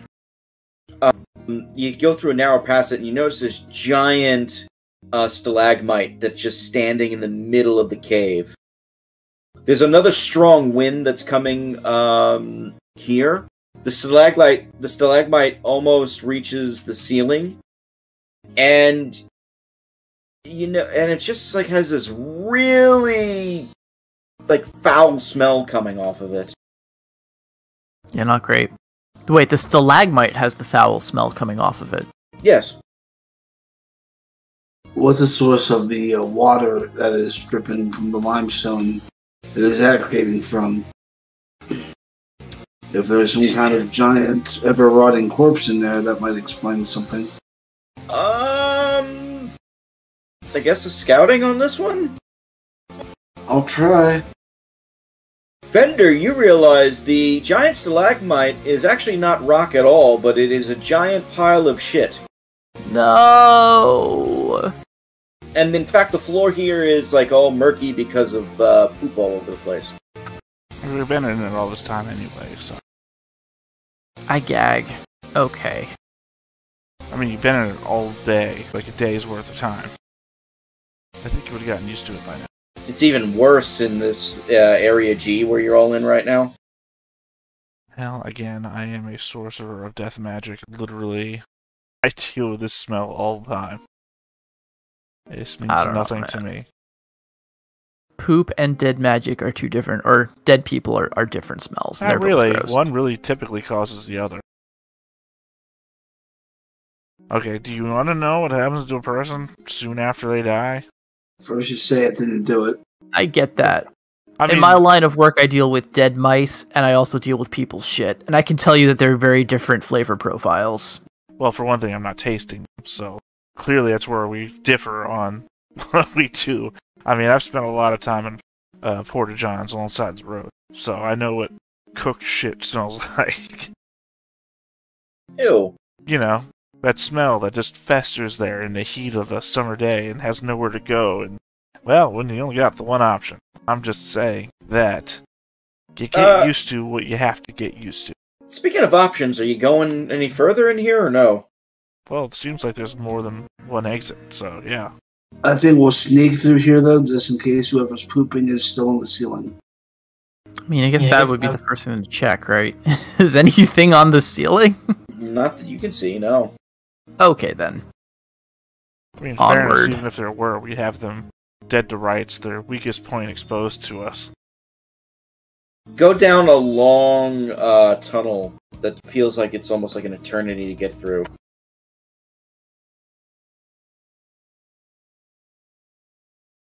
Eventually... Oh, the sphincter. It's not a sphincter, it's a giant hole. Does this immediately look like the hole that we found earlier in Area D? It does. You can actually get a good look at it, only it's much bigger. I don't like this. I think we should go home. We don't have a home. Damn. Well, still need money, so let's go look for more rich dead people. Alright, so all in favor of going down the horrible wormhole, say aye. There's a passage behind the mushrooms. I think that is where I would vote as well. So conceivably, if this whole area is misty, filled with shit juice and everything, right? No, the mist is long gone. That was just the other area. Right, well, I'm just saying the entire area is filled with shit juice. And it seems like a spiral of downward passages, so it seems like we're just going to get deeper and deeper into it, any path we choose to go lower into this cavern. Which seems to me is also going to first affect Maxima, then Froley. Distance to the floor. I see the confusion in your face. Yeah, I don't know what we're talking about here. Distance to the floor? Oh, because of this mist? I'm not concerned, unless the mist is toxic. No, the layer of shit juice covering the floor. I feel like you're taking this whole shit thing very far. Is there shit juice on the floor? It's a mountain. Well, it was described already. I'm not, making it up myself. I'm just repeating back. Parroting. I feel like it's an assumption to assume that the further down we go, the more of this stuff there's going to be. That was one room. Well, no, I don't think that's it's if you flood the first floor of your house and you have a basement, the basement's going to be more flooded than the first floor of your house. That's not an assumption. That's just how facts work. No, that's I not... see that. I don't feel like this is like a flooding level of... It's a huge pile of shit. Oh, no, I just mean to say that if there is a layer of it here on this floor, stairwell down, then obviously not everything got flooded out. That whatever is covering from here to 2 rooms down had to have then down-tracked its way. So if we're not in the majority of it now, downstairs has to be the majority of it. Well, you're ruining Maxima's mood, but I still think we need to progress. And I would vote taking eye on the map, the southern passage. Oh, it got covered, but yes, the southern passage behind the fungi. I'm just messing around. I'm waiting for you guys to make a decision. So you're going where the fungi is? I think we had 2 votes for that. I also just want to throw out another thing you're not going to be happy about. The fungus, if it's growing over there, also really seems to weigh in my side of the argument that that's the side that's also filled with more shit that fungus likes. I mean, nothing to be done about it. I mean, I'm already outvoted. I'm not outvoted. I never vote. So you're going down Passage I? Yeah. It's the stink eye. It is a long, somewhat narrow cave, but it's big enough. And what's interesting is that instead of it, after you get to a certain point, it doesn't lead downwards, but instead leads upwards. The stone underneath you starts to turn into, dirt mixed with roots. You see, roots, growing out of, bits and pieces of the hole. And eventually, there's a stiff breeze that's coming out of it, where it's like a fresh air, especially compared to where you just were. And you notice that it looks like there's a hole that leads out of the. What looks like it was a dugout area, maybe dug out by a burrowing animal at one point.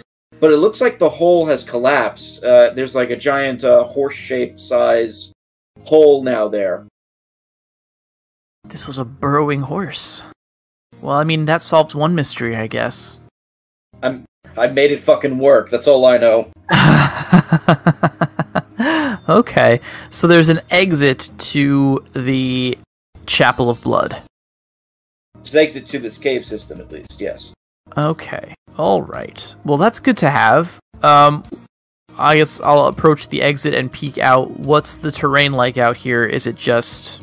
It's, well, if you remember, where you are, it's like a forested area. Okay. Okay, cool. Good to know. There's a giant, rock that is, I guess, hanging over you.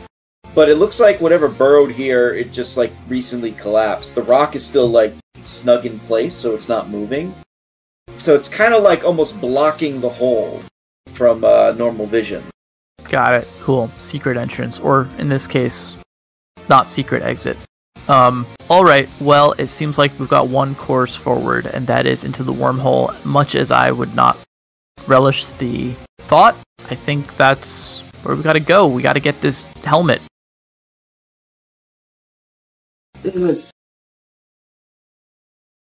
That is my entire commentary. Just damn it. I know. Right? So you're heading back to the giant wormhole? Yep.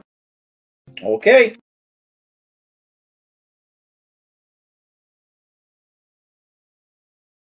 You guys can place yourselves there, I guess. The minute you get close to the wormhole... No. Massive looking creature. Maybe it almost seems like it's endless. Just with a giant circular mouth, like a leech, gaping maw with thousands of sharp needle-like teeth. Kind of pokes its head out, almost like a sandworm. as you get close to it. And I need you to draw cards for initiative, please. This is not how Maxima wants to die. I wish you luck. Hey! Didn't get the 10 of hearts this time. However, Ooh, being a the... 2! Oh, you guys are fucked. I already knew that. No, I got a 1. I mean, it doesn't matter. Pulled the 1. I am not got a the combat character, so I already knew that. I didn't take Builder and Smith because I was good at combat. Okay, well. Go ahead and put your stuff in. Ugh, my agility sucks right now. I'm sorry, guys. Okay, so the worm, the old abyss worm. Yeah, one feels that we probably should have camped when we saw the surface. I mean, I was thinking about it, but we literally just did. And it was my own fuck-up that got me in this situation, so I'd rather just keep the game going. Yeah, you've just got to remember that there's literally no time constraint. I suppose the only constraint is our resources holding out, and it seems like we're pretty well stocked up, but... Plus... I don't know. Plus, nobody was complaining. That was only a thing in your own mind, Red. Nobody said, not the game! No, but I did consider it. I mean, the other thing that is a potential time constraint is that when we showed up here, there were dudes who went to fetch reinforcements. I guess we did camp for half a day and no one came after us, but... Yeah, they were only on the first level. We went through a whole level that they didn't go through. You're all within near range, right? Yeah, we'd have to be, because we're all in the same zone. Right. Alright, the worm uses its long body to make a sweeping attack. It just kind of, like, jumps up as high as it can in this, like, tunnel, and just, like, puts its head down on all of you. 7 base dice with weapon damage 1 blunt force. You ready? Yep. I suppose so. I'll try to dodge this. So I guess it's one roll against I'm all of also us. dodging. Yeah, all of you. Okay. One roll against all of you. Only 1 hit, so 1 point of damage. 2 points. 2, excuse me. Because it's base weapon damage, 1. See, the thing is, I copy the whole thing and put it in a notepad so I can at least see what the hell we're talking about. I'm not going to dodge because I don't want to take the +2 dice next time or waste my movement. Okay. It's 2, and I am wearing armor. Same. I'm also wearing armor, so I'm gonna roll my armor. Well, shit. Hey, my armor soaks it. So what did we say about armor, though? So, if you roll armor and you still take damage, so if the armor doesn't absorb all the damage and you rolled a skull, your armor takes damage per skull rolled. Oh, and you rolled a skull? Yeah, so because you rolled no skulls, it's still good. Right, I thought we had read that if you took, if your armor absorbed any damage, it got reduced. I think it only gets reduced based on skulls rolled. God, I wish this was easier to look up. No, it should reduce the damage with the success, not with based on skulls. The skulls No, get I mean, through. What I mean the is thing that... we're 3 of us are talking about different things. Yeah. The armor's effectiveness goes down when damage went through and you rolled skulls. Like that. Exactly, like that. So because his armor did not absorb any of the damage, his armor will take 1 point of equipment damage. Which one? The armor? Yeah. If any damage penetrates your armor, its armor rating is decreased. Every skull you roll reduces the armor rating by 1. If you armor absorbed all the damage, any skull rolled has no effect. Page 105, future reference. We will have forgotten that by the next time this happens. You said Probably. page 105? And I take 2 strength damage, reducing me down to 1. How much do I take?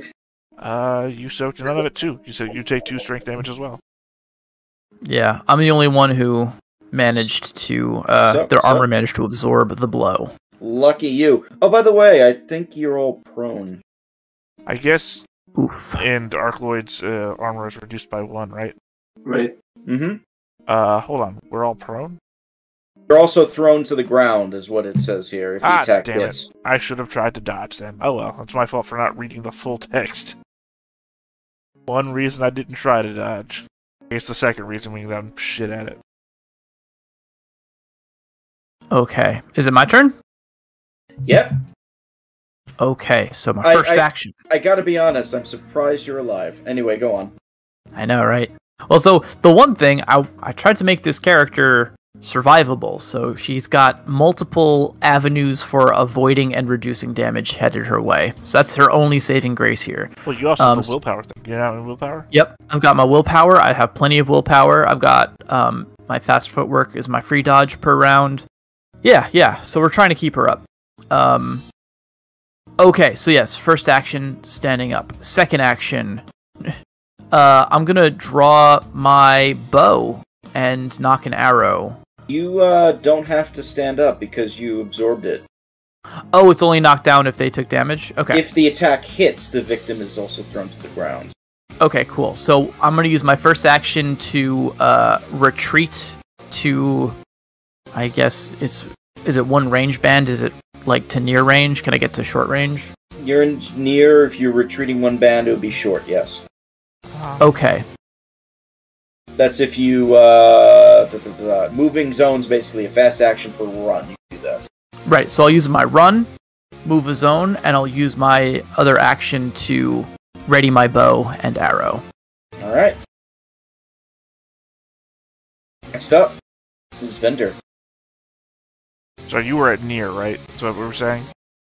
Everybody was in near. Right, no, I'm just saying clarification, because you would do a retreat if you were at arm's length. You would run if you were at near. That's why I'm just asking for clarification. Yes, you were all at near, not arm's length in this case. Okay. I was only asking specifically because retreat requires a die roll. Run does not. This is one point of clunkiness in the rules, I think, but yes. Yeah. Well, it's easier to escape somebody you're not standing next to than it is somebody you are standing next to, I guess. Right, that makes sense. I guess, yeah, the fact that a retreat asks for a die roll, but it's also weird, because, okay, I was just looking at it, maybe I'm getting it wrong. It's like, you can run from a combatant at arm's length, but if you do, they get to make a free attack. They get their attack of opportunity, basically. If you retreat, you make a die roll. If you succeed in your die roll, they don't get their attack, but otherwise they get their attack, right? The run one I don't know about. The retreat one I know you have to make the die roll. Otherwise, if you fail the die roll, they can make a attack against you. The run one, I mean, it sounds exactly the same. I guess it would ultimately be the same thing. It's just running at arm's length is not running, it's retreating, and that means people are making die rolls and attacks of opportunity. Right, because if you're trying to retreat at arm's length, you have to make a move roll, and if you fail the move roll, they can make a slash, stab, or punch. It doesn't count toward any of their actions. Okay. Alright, that was just us trying to clarify the game. I am going to attack with my staff at near range. Just said that out loud. Yep. I'm now also going to use my pride. Ooh. Whoever threatens you will die a painful death. Well, I no longer have a pride, I believe is what that means. That is exactly what that means. Yep. So I don't have a pride. If I survive this session, next session I will have no pride. And so 2 sessions from now I get to make up a new pride. So is that the, that's 2? Yeah, that's 2 damage. No, ignore that. That was the wrong thing. I'm gonna say, yeah, because Frosty still has to go. Yeah, he absorbs it. Oh shit, that's a lot of armor dice. Yeah, but I mean, we can ruin his armor. Think about the armor you can make from an old world. Right. Good luck. Frawley. Attack! Let's slash it. And I'm going to use my willpower if I hit to bypass all armor and natural armor. Ooh. Hell yeah, that's what I'm talking about. Unfortunately, you never forgot that you had any skills in combat, so... Yeah, there we go. Fuck, man. Okay, what is that? 4, 5, 6 damage? Fuck, man is his other title. And that bypasses armor. Yes. Lucky. What's the name of the ability you used? That's not it. It's Path of the Blade. Your career skill, or whatever it's called. Yeah. Career skill. Career talent. Yep. You get a good hit That's my in. Wolfie. You get a good hit in. Right near its one side of it, like close to where the mouth is. As you basically you're using the broadsword, right? As you stab it with the broadsword, you notice like the sword actually goes through the creature's penetrates the skin, and you can actually see the sword in its mouth, almost like a toothpick through a shish kebab. Nice. And you pull it out. You notice that the mouth itself, as it's opened and gaping, does look a little bit softer. He will say, "Go for the mouth. Stick it in his gob." Yes, I love it. Hideous bite. Yeah, let's see. You were the closest, right? I guess I am. I attack from near. You have to be with arm's reach. You have to be closest. With a roar, the worm throws itself against an adventurer and shuts its giant maw. Roll the attack with 9 base dice and weapon damage too. If the attack succeeds, the adventurer is pushed to near distance. I guess it could actually hit any of you still. No, it says it says an adventure, not the nearest adventure, huh? Yeah. Well, I mean, he is the one who just stabbed it in the mouth. Oh yeah, no, he's going after the one who stabbed him in the mouth. I have to throw you under the bus, the literal tremor-sized bus. Ooh, that's nasty. That is I'm going quite to try good. the option. I mean, at this point, I don't know that you can, man. No, he can't. Oh, well, he's... By which, I mean, I don't... Oh, yeah, you do have a lot of dice, but at the same time, that was... So, what, Okay, you make so it that to knocks a down 4? 1. Yeah, you turn Right. into a 4 plus 2, 6. You still have your armor to roll also. Yeah. That's a 7 total. Is it 1, 2, 3, 4 plus 5. 2, 6? No. This... He's got 1 on his dodge. Doesn't it negate? Oh! Yeah, I Well, was your counting... armor just got a lot worse, so Yeah, your armor did your ar- nothing. Your armor's fucked. Are you dead? I could be. Hold on a second. The dodge was what, a 6, you said? He rolled 1 success, so it would drop the attack down by 1. Right, so he's Alright. dead 6 damage. So 6 damage then. Okay. I can take 3 before I'm broken. Okay. Does each point count as a critical after that? That's what I could not remember. Do you go broken and we forget the rest? Or is it that you overflow? What's the overflow? See, can you guys find it in the handout before I find it in the main book? Oh. Yeah, I guess I'll check the handout. Oh, I went to the wrong page. It's page 107. When an attribute reaches 0, you are broken. This means you are put out of action. Blah, blah, blah, blah, blah. Exactly what it means. Blah, blah, blah, blah, blah. This was against your strength. I believe so. Yeah, should be. You're knocked senseless. Roll for a critical injury. If you're not dead, you can only crawl and mumble through the pain. If it doesn't, I would assume if it doesn't say anything about specific points of damage, I would think 1 attack would be 1 roll. Oh no, I'm assuming that the attack, if it gets you there, it's 1 roll. I'm just wondering if you go broken and then get attacked after that is a crit, or does the attack that breaks you, is that also the attack that crits you? I think not when you're pushing, but I think when you're taking damage from an outside source, that yes. No, it's actually broken. Under broken strength, Yeah. you're knocked senseless. Roll for a critical injury for the type Yeah. you suffered. So when you're Yeah, broken on strength, crit. Yeah. So, What kind of D66 damage? Slashing. D66. Critical injury slashing? Yeah. Are you dead? Punctured lung. Ooh, that's bad. -2 to endurance and move for... It's several days. lethal in D6 days. In 2 days.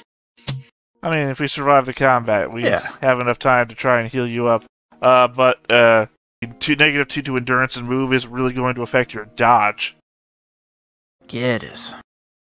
Like the creature, after you stab it, you just see like a massive fucking mouth, like almost engulf you, and it just like chomps down on your chest. You're able to wiggle free, but you have like gaping holes now, like where your body is. You were almost eaten in half. This is a very familiar situation. Also, good thing. Right? You're pushed to near, remember? The combat said that. Yep. Because we can't heal you when you're within arm's reach of a creature, so at the very least, we can try and solve the whole broken thing. Maxima. Yeah. Sorry. Ready? You can't take any slow action other than shoot, and no fast action other than aim. If you do anything else, you must ready again. Right, but I readied last time I didn't dodge. Great. Okay, cool. So I can shoot. Okay. Vendor, are you gonna try to heal him? Yeah, probably. I was about to bring up, hey, Maxima, do you think we're in suicide pact mode? Because maybe you should just run away. Right? Like, I'm thinking I'm already knocked. I'm already ready to fire. I can fire off a shot and then run and put another range band between me and the monster. I mean, the sad truth is I'm over 100 years old, and you two are like kids compared to me. So as the adult in the room, I don't feel like I can let Frosty die without trying to save him. But you're like at a good distance away. You can still just get out of here. Right, I appreciate that. I also would like to help, but I can't move Froley. I'm too small, and if I go and try to save him, I'm just more worm fodder. So I don't know. I think I'm gonna take a shot, and then I'm gonna run. Yeah, if you were to approach to get within healing range, you would just put yourself out there as a attackable target. Because the damn thing sweeps every time, it seems like. Well, it only swept once so far. Yeah, well, every time. Okay, so I'm reading half of its attacks as sweeps. Oh, that's true. Half of his attacks can do that. Well, I just mean that he's been attacked twice, and I've read half of them as sweeps, with the other half was.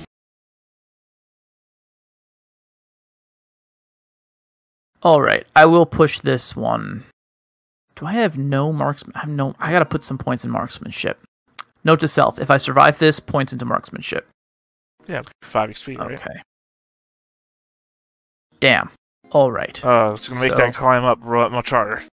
Yep. Yeah, so that's one more agility damage, not looking great, and no damage to the monster. And I'm running.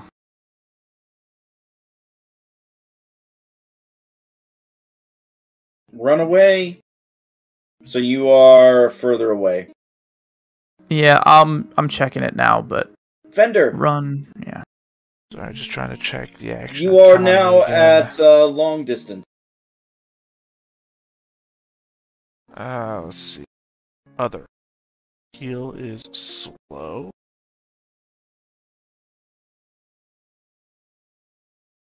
Hold on. What is that? Sorry, hold on one sec. I just gotta double check one of my options.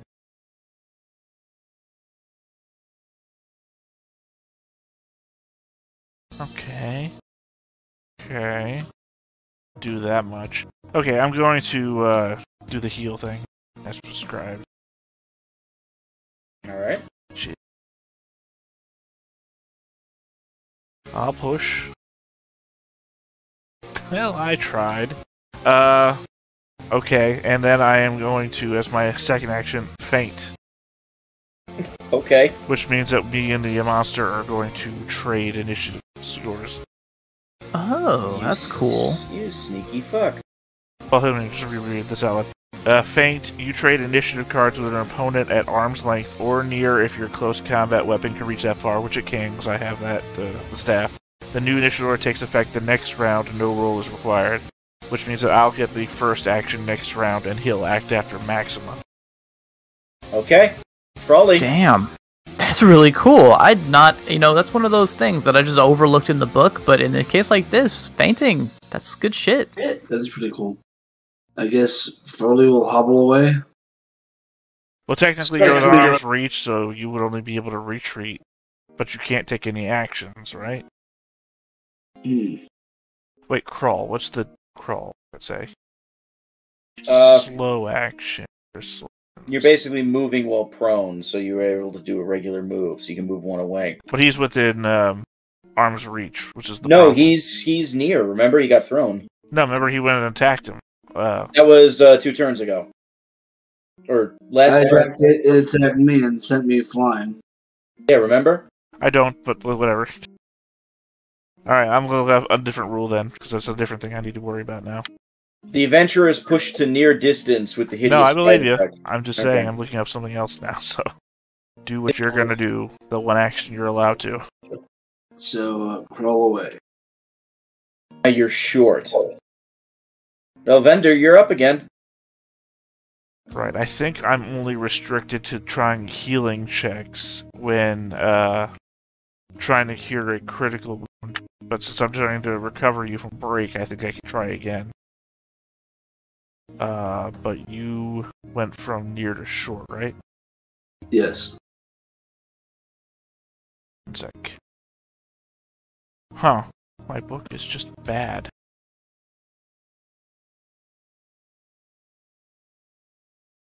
Sorry, talk amongst yourselves for a moment. Yeah, no problem. This is... Oh, man, this is interesting. So... Froy's gonna die.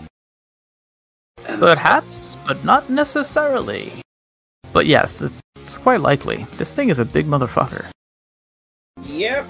It occurs to me now that if we were trying to descend, maybe taking the smaller of the abyss wormholes might have made more sense. Alright, then I guess I run to catch up to you at short, and then do the healing check again.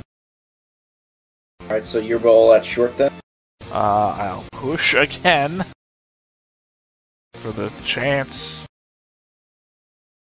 Okay. That's empathy, right? Again, Yeah. these is not. Oh, by the way, as I said before, these are the heal checks to make him not broken, not to fix his crits. Because I can only make that check once. Yeah, I understand. But if I unbreak him, he can at least try to heal himself once as well from the crit. Which is what I'm trying to do. Maxima. Okay. Yeah, I think I'm gonna reset my bow and... Oh, I didn't roll for my arrow on that last shot. Let me do that first.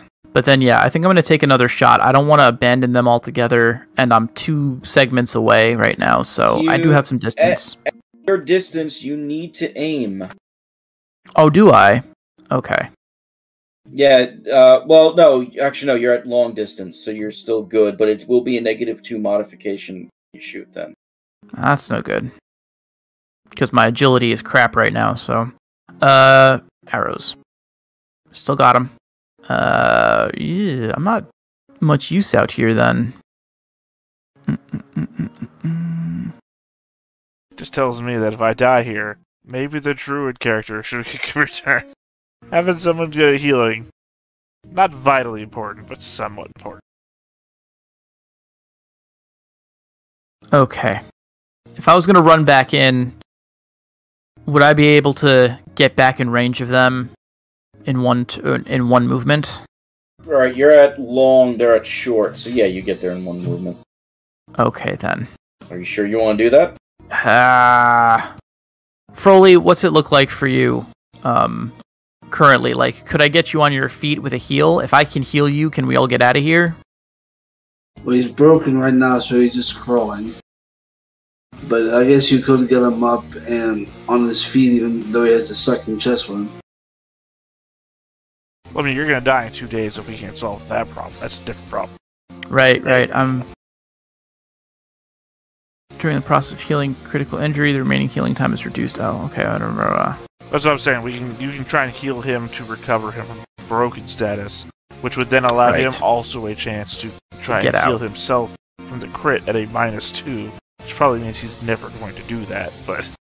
Probably, but also, priority is getting out of combat, and then we can deal with this chest wound. Alright, yeah. Whatever. I'm going to put myself at risk to help a comrade by running up and trying to heal, get him on his feet. So you run into short and then heal? Yeah, and then heal, which is just a healing skill, right? Mm-hmm. Yep. Hey! A success! You get 1 strength back. And now that we're all at the same length away from the creature, and it's the creature's turn... Oh, hold on, wait a minute. Maybe I want to push this, because I do have some dice left to roll. I got 3 dice. I could get another success on that, maybe. It is now kind of a do or die. This is, sorry.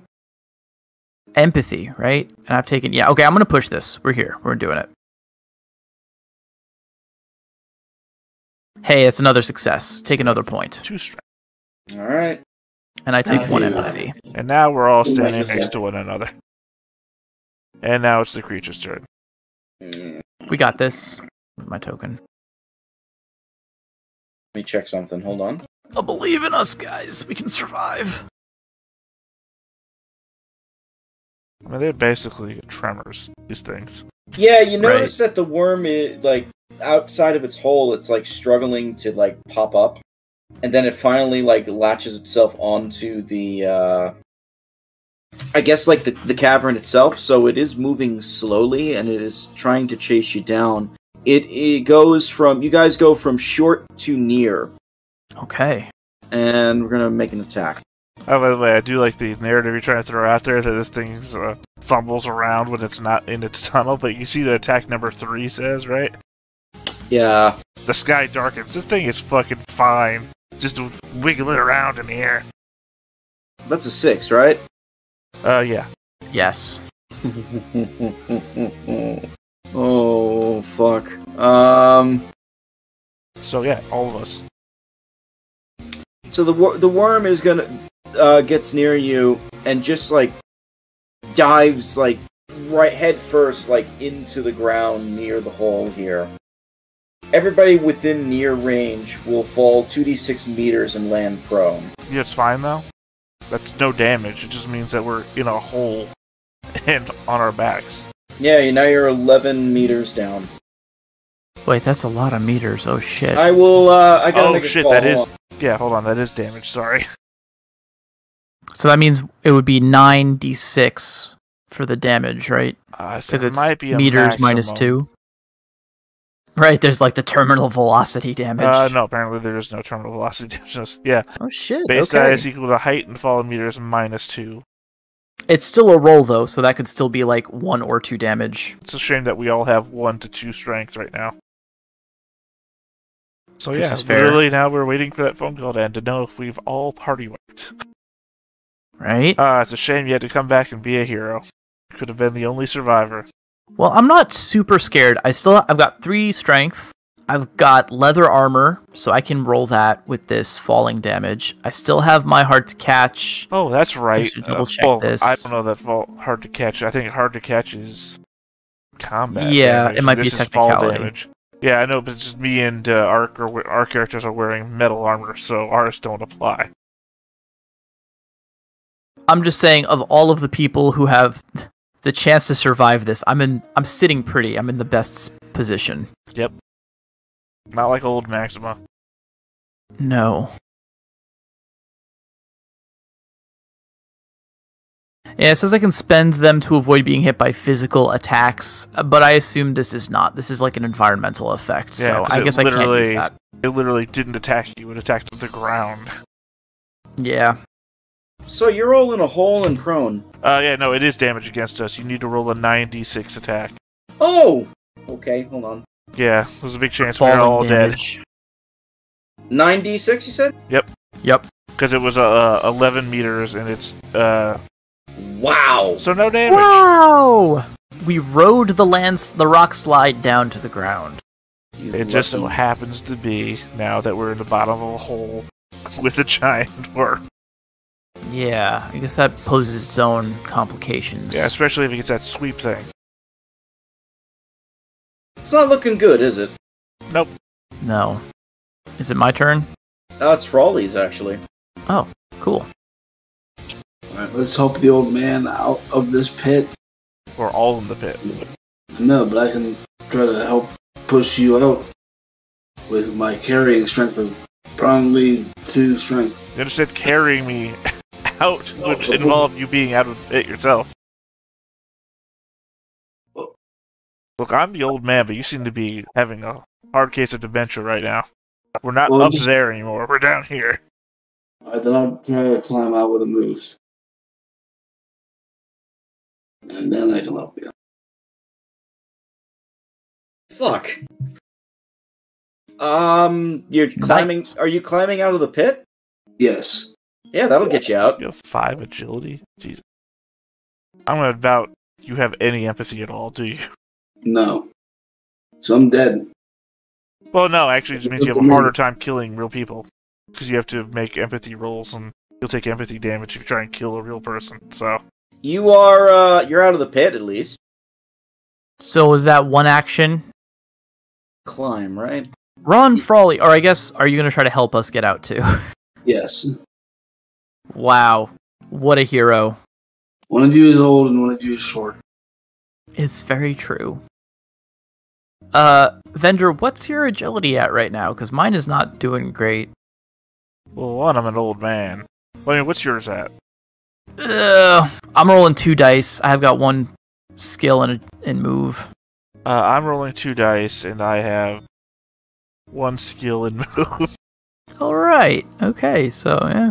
Either or, I guess. Yeah. Just hope this works. Looks like I'm going next, and I'm going to take a quick look at the book again. It does not appear on this page. Okay, there we go. Oh, you can't do this to monsters. Good to know.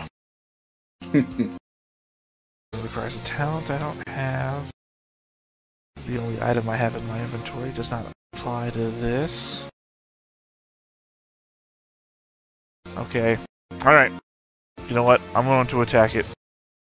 Ooh, okay. I'm going to buy you time to get out. What I was looking at was the taunt action. But you can't taunt monsters. Okay, yeah. What I'm going to do is I'm just going to attack it, and then I'm going to leave the other action open to try and dodge.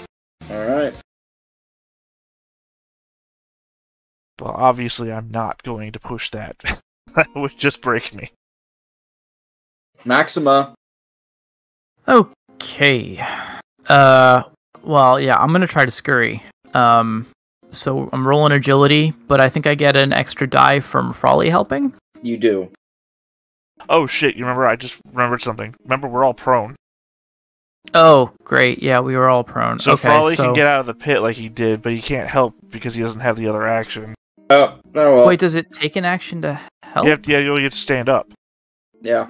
Yeah, you're right. To stand up and then move. So. Right, I was thinking about like when we were doing overland travel, and if one person survives the difficult terrain, they can help other people make the check too, but I guess that's more abstracted. Yeah, this is like this is action economy types where we all lost half of our action economy for being prone.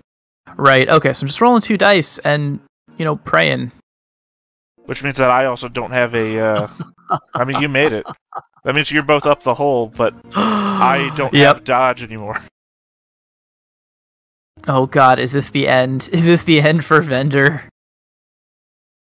I hope not. I hope not, too. I mean, proved to be a bro there at the end. Sorry, I just had that uncomfortable moment where I realized I got spam mail in the form of a receipt. It's like, wait, I didn't buy anything. Oh, you sons of bitches. I know, you got me again. Go in for that. That's another ground shattering.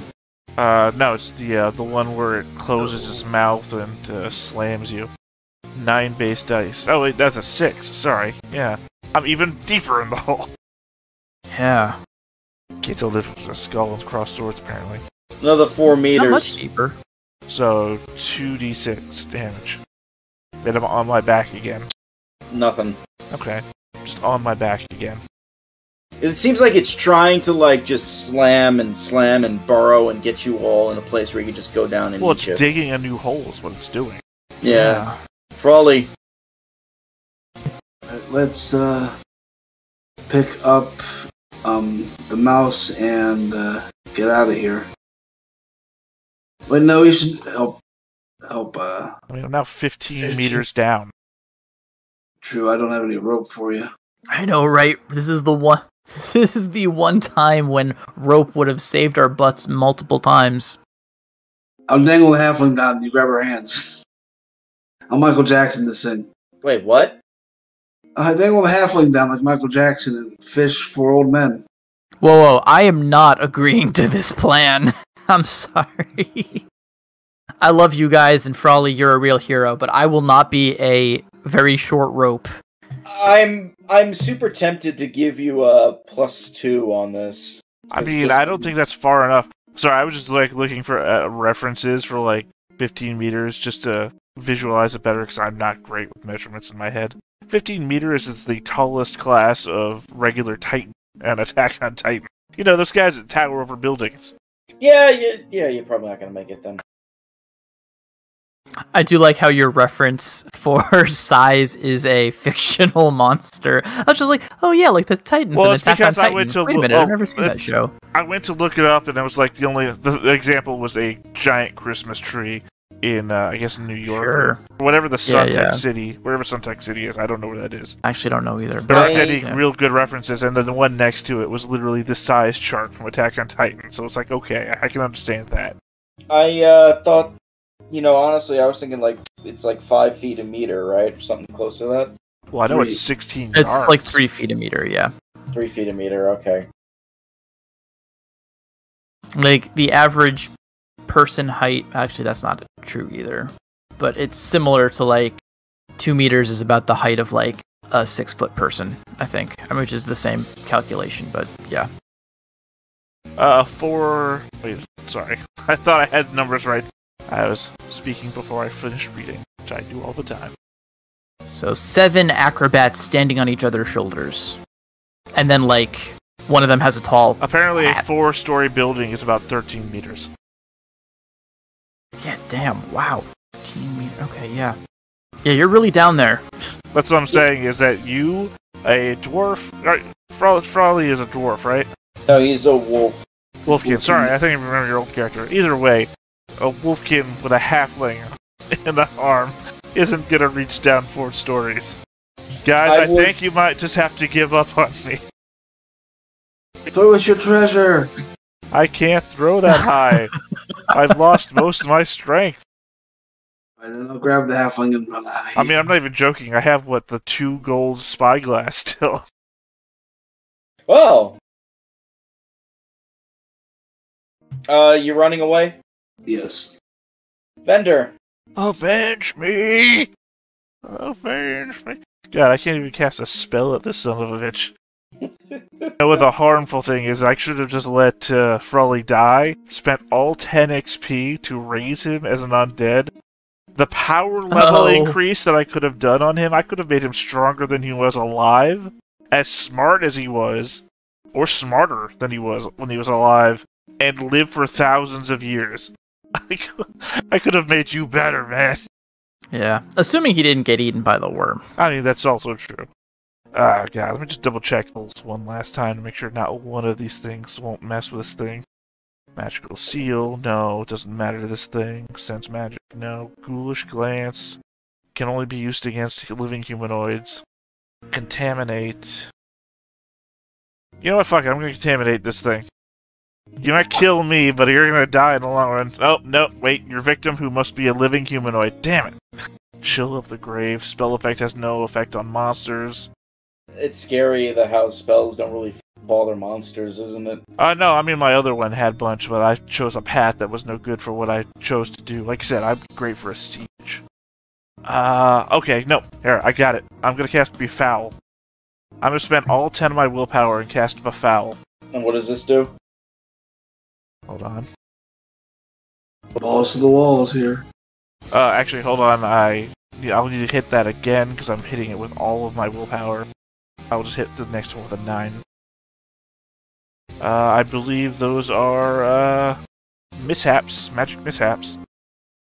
But basically... Oh, damn. But here's the thing, though, is I'm hitting it with all of my willpower, which means the power level of the spell is actually 19, because I'm a half-elf. Oh, Jesus. Because I have psychic power.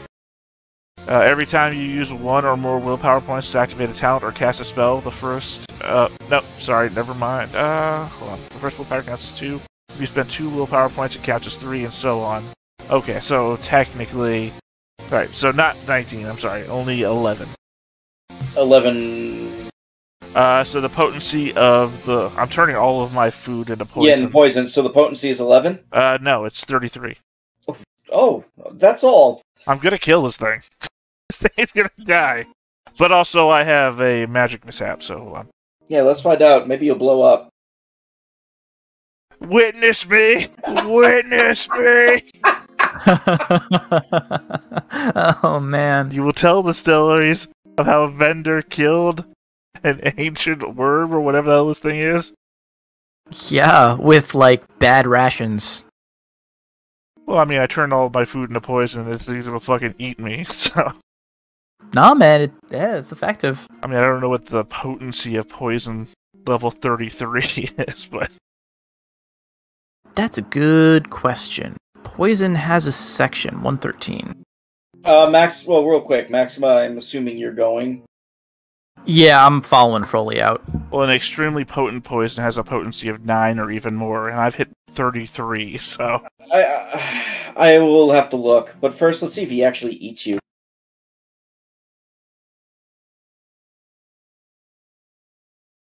Oh, damn it, you know what? Poison has no effect on monsters. No! Witness me! The worm just roars. The good news is, you can't get feared at this point. I mean, I can, but I use my insight as armor. It misses. I just mean I can be feared. Are we just calling it here, this fight? I mean, it seems like, unless Vendor wants to roll to try to climb out of the hole like we did. I think it's not happening. And plus, I think I've gotten the best result that I could possibly get, is that you guys witnessed, I don't know, some sort of, you know, the light show from Close Encounters of the Third Kind? Yeah, okay. Yeah, some sort of light show comes down to the bottom of there, as I spent all of my willpower on one last magical attack, which turns out to be highly ineffectual, but... It looks cool, and we don't know that. We're just running, lights are going off in the distance. I'm keeping it distracted so it doesn't come after you, and assumedly you guys escape. No, I'm just going to assume you move out then, right? Yeah, I think we probably would run for the exit down the southern passage. Okay. Take a moment to say a little prayer for Vendor. He was old and he didn't always smell great, but he gave his life so that we could survive. He was a good man, but he was a tough man. Was he? Okay, yes, no, he was. We can remember. As you get outside, it is now close to nightfall. And honestly, I think this is a good place to stop it. Yep. Yeah, that was, that gives us time for Theta to roll a new character, and maybe even for us to go find, Norman, if he shows up next week. Yeah. I hope he's alright. I think he's just occupied with moving stuff. Yeah. Alright, so... experience? I mean, stuff happened. Did you participate in the game session? You guys did. Did you travel through at least one hex in the game map you hadn't visited before? You did not. Did you discover a new adventure site? You did not. Did you defeat one or more monsters? You did. Did you find a treasure, one golden ore? You did. Build a function in your stronghold? You did not. Did you activate your pride? I did. Doesn't matter. You guys did not. Did you suffer from your dark secret? Did you? Well, it's up to you guys. I did go and instigate that skeleton attack by trying to steal the shiny thing. What did you suffer for? I would say we suffered in that we got attacked by a skeleton, but I guess that's up to you guys. Well, I mean, did you suffer, like, did you actually have a thing you wrote down on your sheet that you, like, did you take damage? Did you... Nothing really happened to you. You got lucky, so I would say that's not really suffering, personally.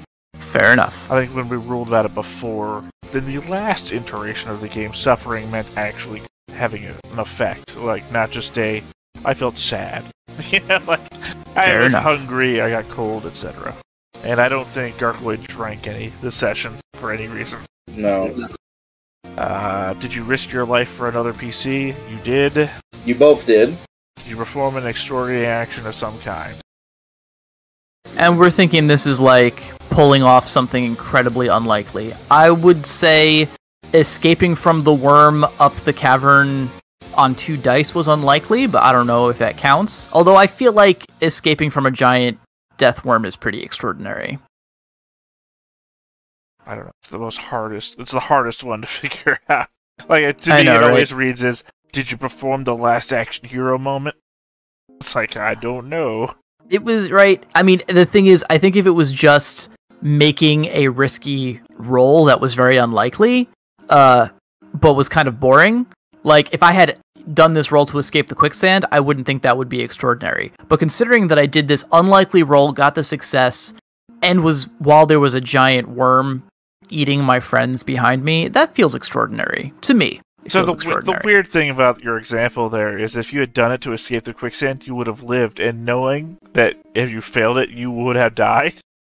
Well, that's the thing. If I had failed it here, like, it was very likely that I was going to share a fate with Froley. I mean, not Froley, with You did share Fender. a fate with Froley.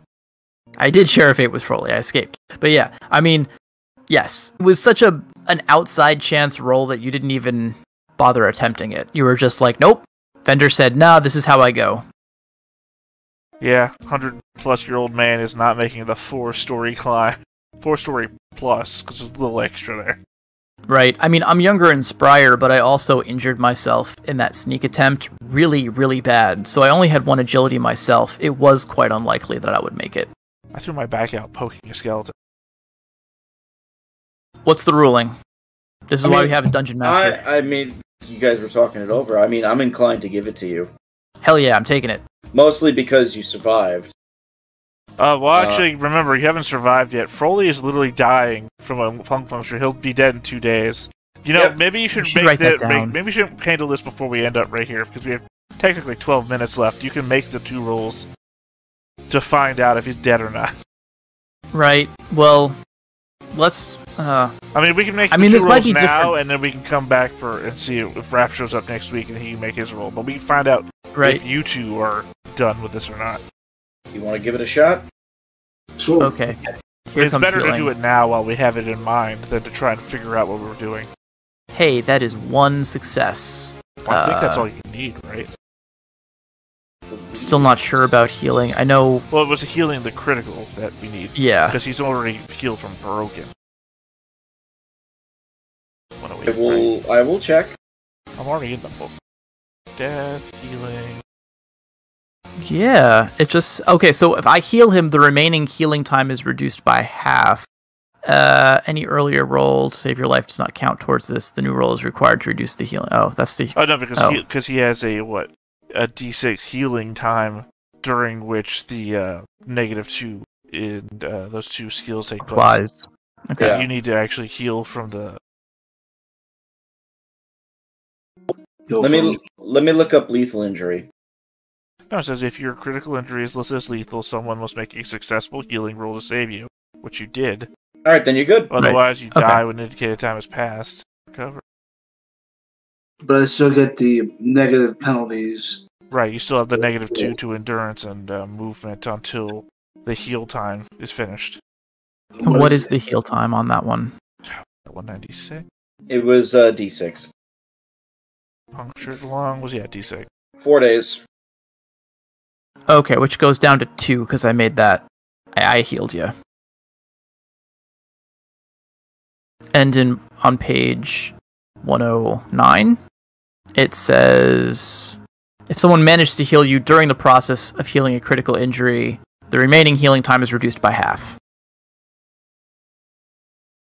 Yep. So yeah, you just have a scar on your chest. Yeah, and we might want to wait a couple days before we try this again. Froley's a warrior, right? Yes. Okay. So 2 days? Yeah, make a note 2 days before you're back to fighting shape. Alright. And I guess you guys all have, Froley, I guess, has 4 experience, and Maxima gets 5 experience today. Yeah. And I start from fresh. And I'll need to make a new want list for that once.